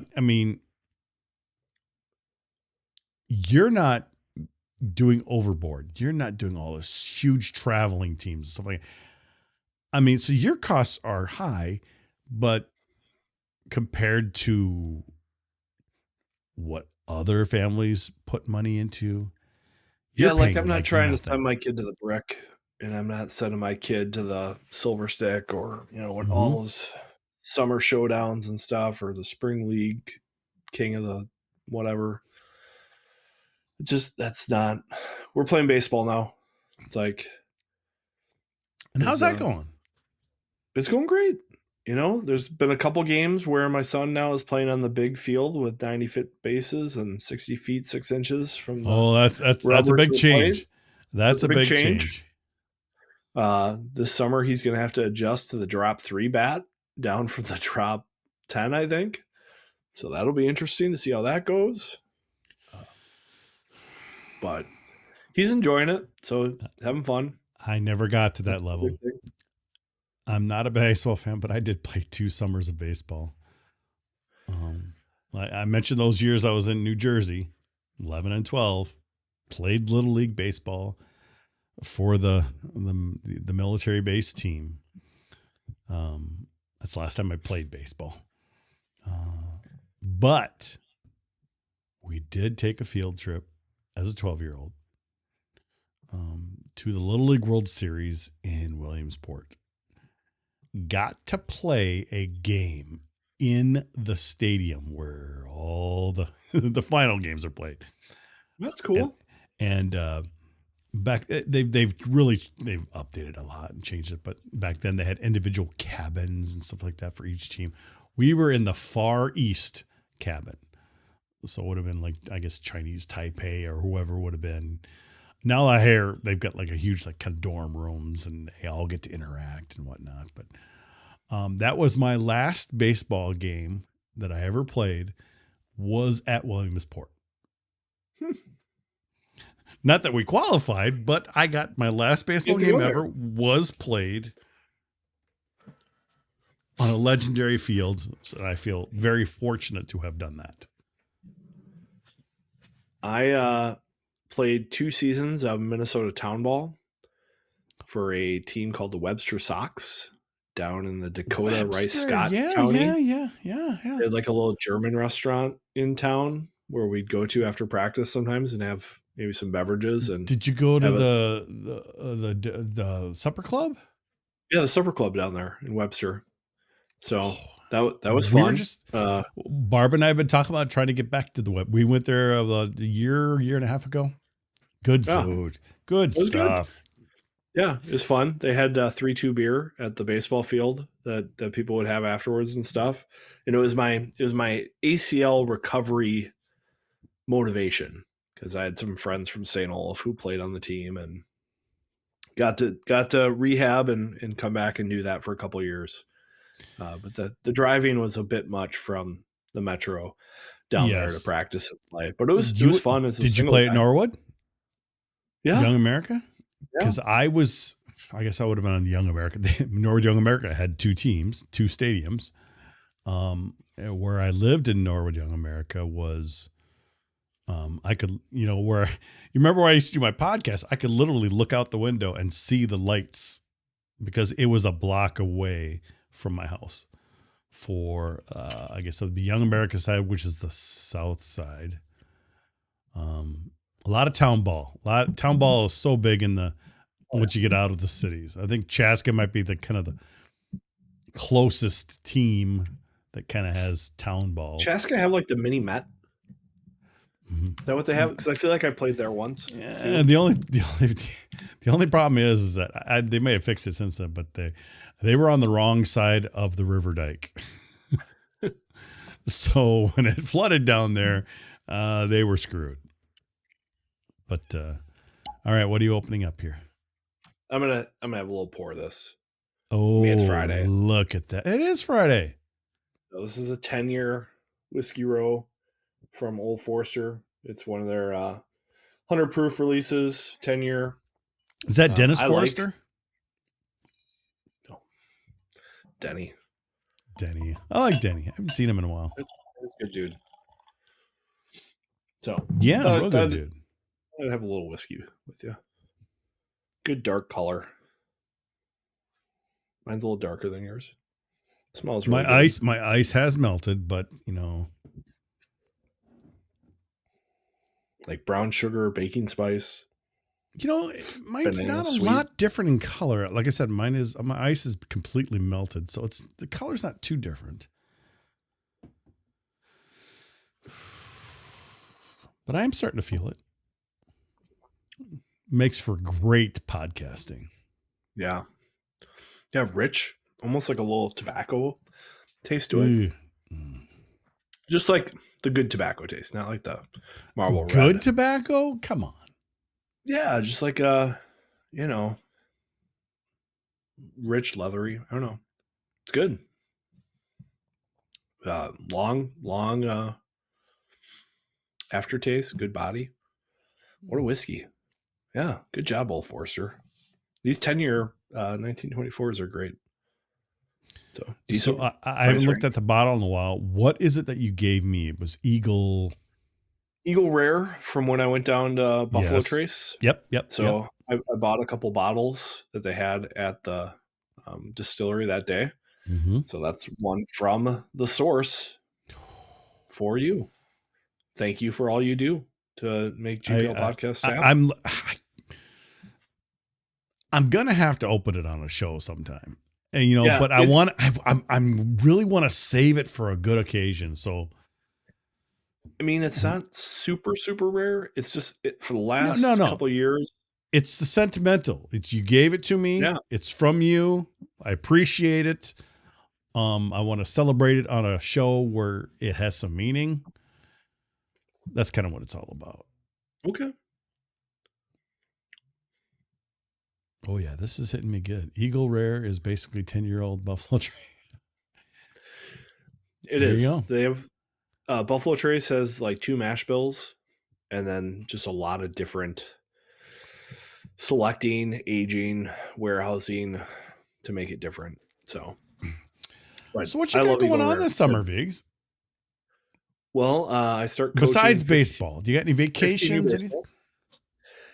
With the coaching, it keeps us pretty busy. I am going to go to IMSA at Road America this summer. My son is really into car racing. Oh yeah, yeah. This is like the endurance racing track in Wisconsin.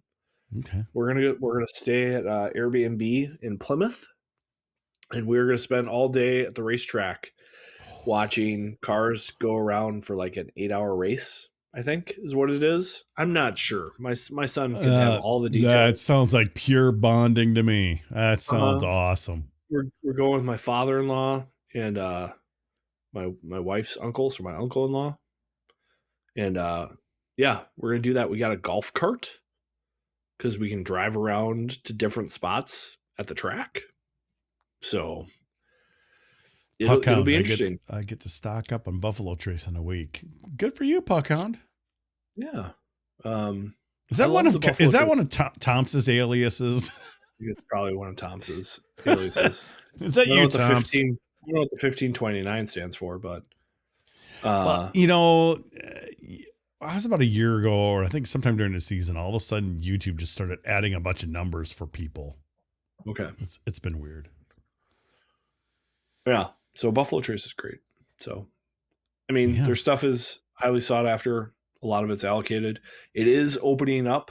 I've seen more E.H. Taylor bourbon in the Twin Cities than I think I've ever seen since my 20s. It's a 100 proof bourbon from Buffalo Trace, whereas Eagle Rare, I Ooh, think, wow. is That's fire, 80 dude. proof. No, it's not. The Stags I got were like 130 proof. Yeah, mine is only 90 proof tonight, but see that Yeah. I didn't really have dinner. I think the Eagle Rare is 90 proof, maybe. I'm not sure. I act like an expert, but I don't know all the details. I just know it's good. And then I think Buffalo Trace is like 86 proof. I would say I approve this Four Roses that Barb got for me. Good job, Barbie. It's delicious. Four Roses is great stuff. I'd never had it before. She was at a liquor store. She's like, my guy's into a little bit into whiskey. What can I get for him? She got it for me. She's the best. Meanwhile, my wife goes, is it a good thing that your liquor stores donate for auction items for our youth hockey group? It's like, I mean, hey, you'll take all the donations you can. I'll take all the donations. Yeah. And I'm just all about making hockey affordable in North and Northeast Minneapolis and Columbia Heights and Fridley and damn right. St. Paul, Columbia Heights. That's what we do. What is at the old Columbia Arena now? What is there? I haven't been there, obviously, in years. We had some Rube games there. We did have Rube games there. There was a picture of me in Let's Play Hockey with just tremendous bucket flow with the game at that arena. And it was just like, someone was just there and they're just like, meat line needs to be documented. And I had the full bucket flow coming out the helmet. It was gorgeous. I think I cut it out of the paper and I put it up at my desk at work. Oh, that's so good. But is it like some kind of like apartments or buildings? It's probably office park, It was it did end up being kind of a dump, but we did have quite a few, at least a couple times a season, Rube games there until they shut her down. So that was cool. I'm not a Mighty Ducks movie kind of guy. It's okay. There's only a couple hockey movies I really like. I don't like it when they make arenas dark and they can put spotlights on players. I'm like going, that's not how hockey's played. I don't know. Just bitter. Party of one. Yeah, I know. Party of getting drunk on a Friday night.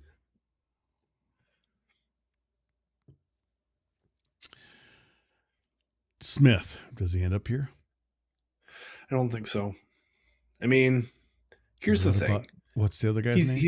He's not going to be here for multiple years, likely. Maybe 2 at the most. If that. So, and maybe with his injury, he's maybe not even starting in the fall. Right. So you just don't want to waste a roster spot these days on a player who's injured coming in.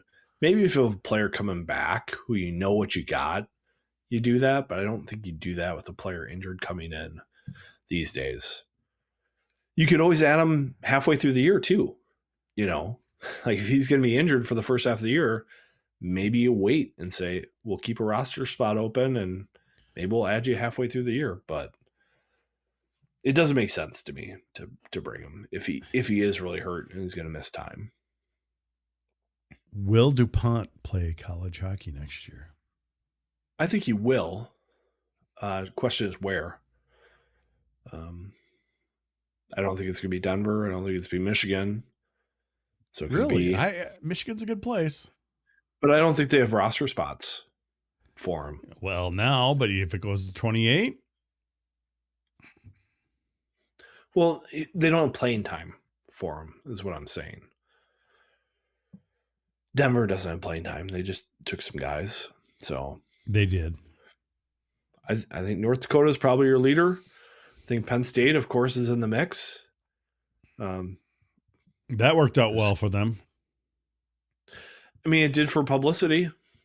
Yeah. Okay. I will admit that. Yes. It's going to be, from Penn State University, the whatever pick, Kevin McKenna. He's going to wear that Adidas hat on stage or something, Oh, what do we got? Mariucci Maniacs, quit changing your damn name on Twitter. I know you're watching. XL Energy Extreme Mariucci Maniacs. Just keep it, dude. Chill. Max, your Duluth Bulldogs returning Hobie Baker Award winner coming next year. The plant line. They're looking to be really good next year. That could be a really good series in Duluth. I think at that time, Minnesota might not have it together. They might get handed it to them a little bit, but Duluth Bulldogs look good next year. I mean, come on. They got a returning Hobie Baker Award winner. That doesn't happen very often. Look at what Minnesota's going to have next year. They're going to be deep and old. And they have goalies coming. Deep and old. Yeah. I mean, who's Duluth going to have in goal? They've got some question marks. They could be good, but we don't know. Hunter Shepard isn't leaving his Uber to come to the rink and play hockey. Hunter Shepard. One of the best off-season stories that Matt Wellens has ever written was about his Uber rating.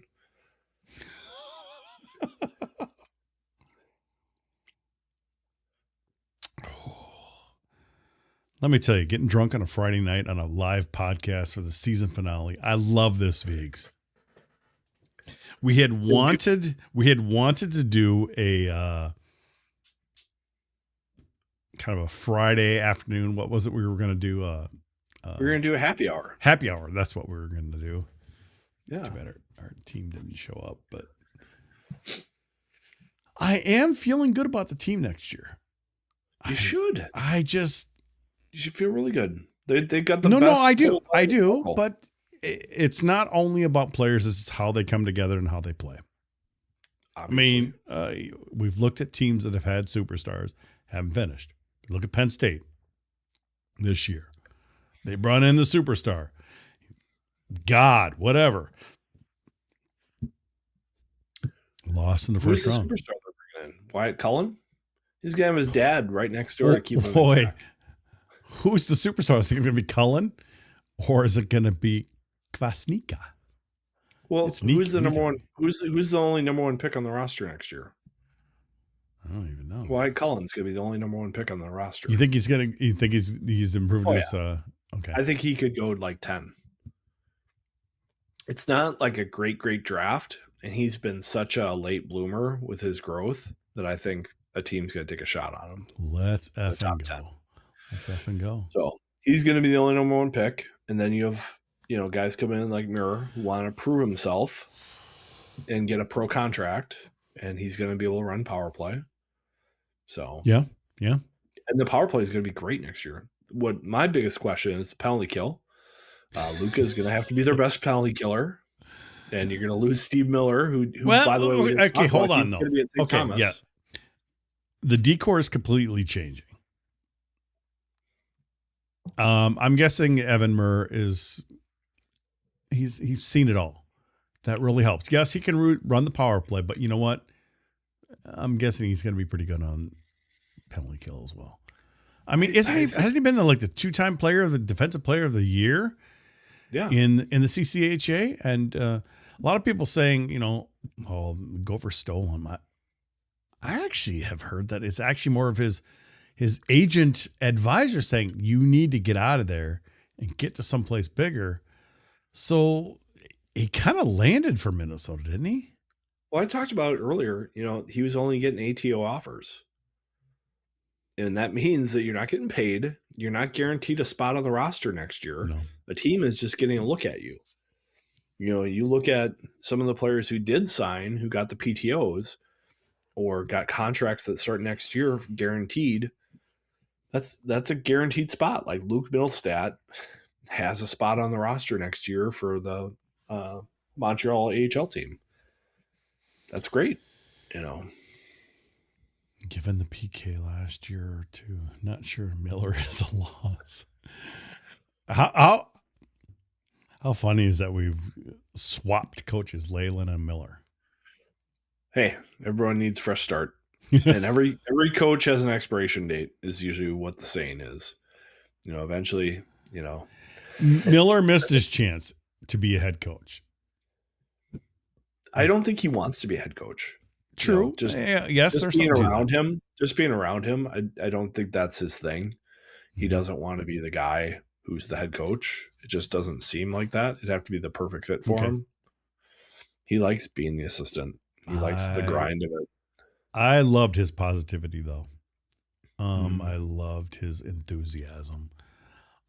I think was on the bench as they swept Wisconsin this season. And as he's going off, with the players, he kind of waits. The players go, and then he goes out. And he goes, yeah! And the fans, he's giving the high fives. I loved Miller's enthusiasm. I didn't love his penalty kill OVs. Well, I mean, part of that starts with the players that you have. They struggle in the faceoff circle on the PK. They made a lot of bad mistakes on the PK, failed clears, like opportunities, and the rotations up top are so inconsistent. Yeah. And I think when you're struggling and you've got players who don't have a lot of experience there, the reads have to be on the PK. And we talked about that with Ramsey. He and Romanko played so much penalty kill together. They always knew what the other player was doing. And they didn't ever have a missed read, really. We talked about that all the time. It's like, okay, misread. We even broke it down on one of our podcasts this year. And you know what? You look at something like a Ramsey and Romanko. They're not superstars, but they knew their roles, and they played it perfectly and accepted those roles. Yeah. Like I think we talked about it with Brody Lamb, and he owned up to it immediately. He's just like, yeah, we are not reading it right up top, and we can't have that happen against the teams we're playing. He's like, and I had kind of suggested, like, maybe take Brody Lamb off of PK, let him just focus on the power play. And I thought John Middlestat was a player that maybe you should just put him on PK because he'll buy in and he'll do what you need him to do. I would agree. And sometimes coaches are nervous to make changes. Well, you kind of proved that when Sammy Walker position was changed and they played very well at North Dakota, and then you're like, why isn't he here? And then the next thing you know, he's trying to hit you with golf balls. Yeah. Well, some things get lost in translation. So I was just looking out for Sammy's best interest. He skates like no other college player could at the time, and that was his strength. And I was like, just let Sammy be free. Put him on the wing. Let him beat D and scare them. Like that was the thing when he was playing wing. D were nervous to get beat because no one likes having a player just expose you with speed. That's why you get these weird gaps sometimes on the rush. Back 191. Has it been confirmed that Smith actually seriously injured? I don't know what Smith's injury is. Do you know what it is? I don't think WHL reporting on stuff like this is very transparent. And that's fine. I think they keep everything pretty close to the vest. It's just that's what we're hearing. It's a significant injury that's keeping him out. Vegas up 2-0 after 2. So it's looking like come on, Logan Cooley, do your part. Yeah, I know. It's looking like the Wild are going to play Sunday, which is fine, but And maybe the Wild, they do get, today off, tomorrow off. God, that's a late. I think that's BS. I mean, you find out midnight, maybe another 45 minutes on a Friday that you're going to be playing on Sunday. That's bullshit. I mean, they know they're playing there one day or the other. I don't think it's that. Still. I mean, we won't know the Big Ten schedule until September, so it's kind of the same deal, right? You know what? That's bullshit too.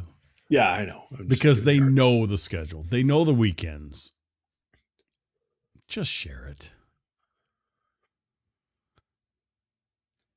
We know. I loved your. Well, you've been right on. It's so many tweets lately. I mean, I was just thinking earlier. You. No, well, I was just thinking earlier. You talked about how you pointed out how Minnesota had beaten all the Frozen Four teams and were undefeated against the national champion. But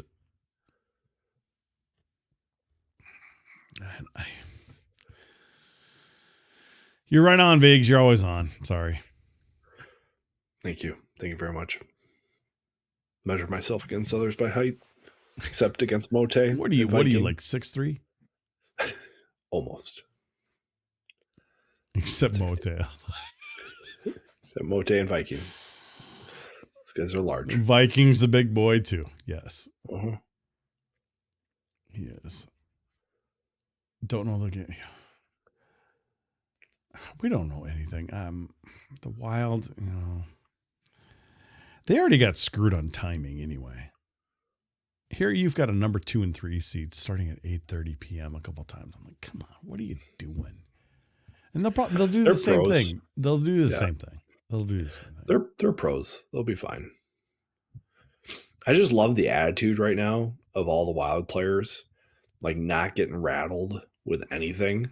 It seems like Marcus Foligno is the only one who sometimes takes the cheese, but otherwise everyone else is pretty even, which I love. As a fan, though, how satisfying was it that Mr. Ben gave up the puck to get the goal, the first empty net goal last night? Very, very satisfying because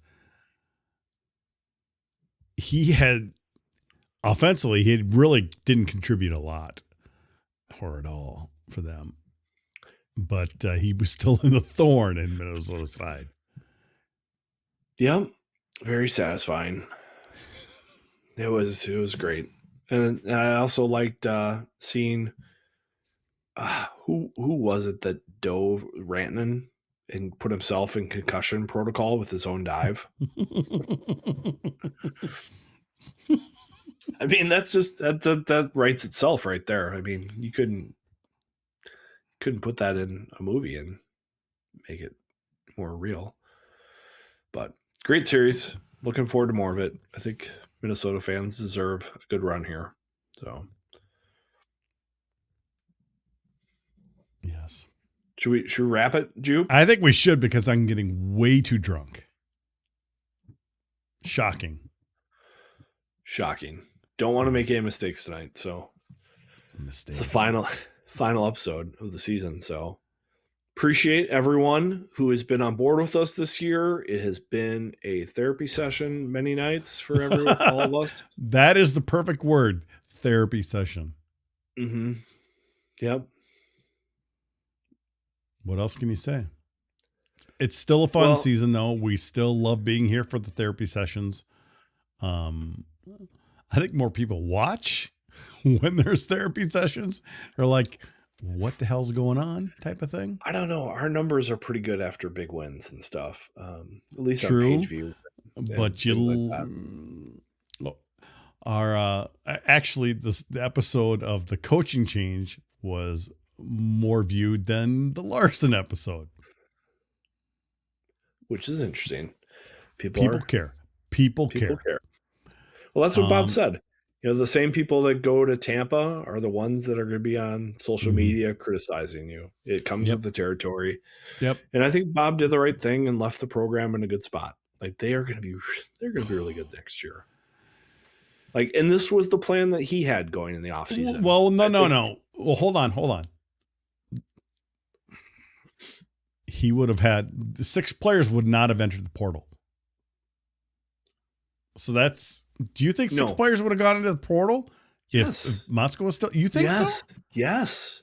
Really? The word I was hearing at the end of the season was they were going to. Bob wanted to clean house? I mean, not clean house, but that's a pretty clean house.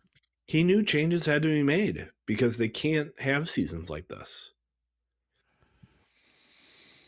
Like he knew they were in a bad spot. And I think, I inferred that he regretted some of the decisions he had been making out of loyalty to players the last couple of years that cost them wins. And he understood, like, you can't do that. And I think it was easier for a new coach come in and clean house than for him to do it. But I think he knew it needed to happen. Yeah. I honestly believe that. Yeah.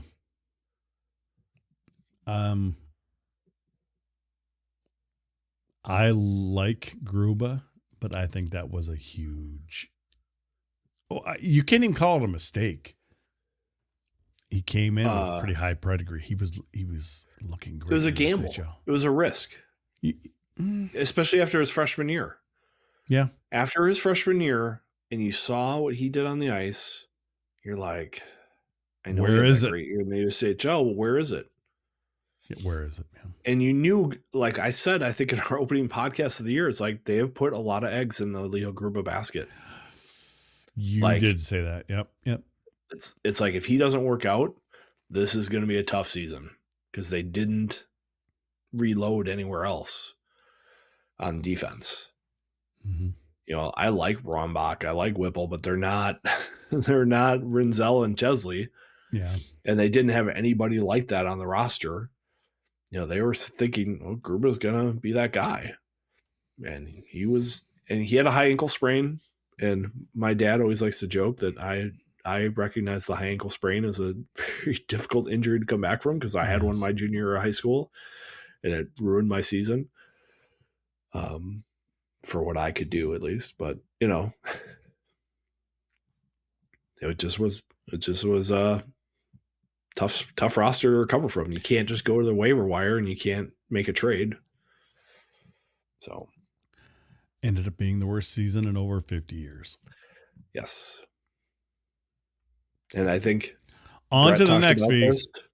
Brett talked about this when he was at St. Cloud and he had a losing season. He should have made more changes than he did. He knew going into that year that it was going to be a tough year, and he thought he could get through it. He knows now you can't do that. And I think Bob has the same realization. Yeah. If you're a coach and you feel uneasy about your roster and you have resources to make the change, you should make the change. Not a lot of patience anymore. So true. All right. Well, we'll call it a night. We'll call it a season. Season 15.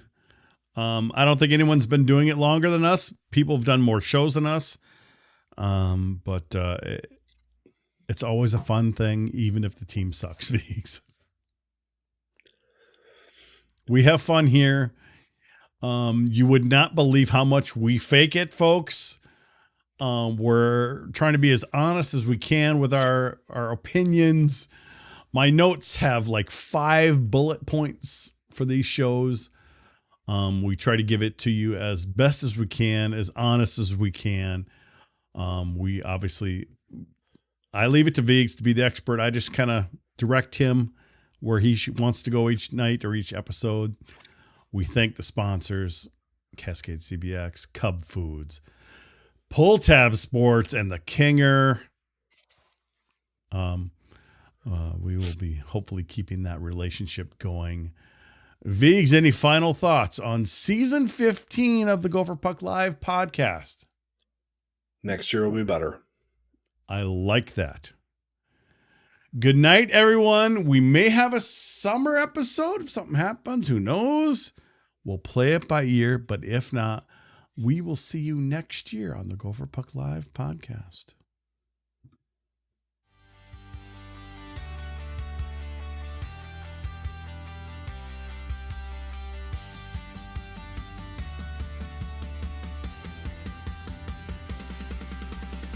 If you are watching on YouTube, hit that subscribe button and get notified each time we go live or post a video.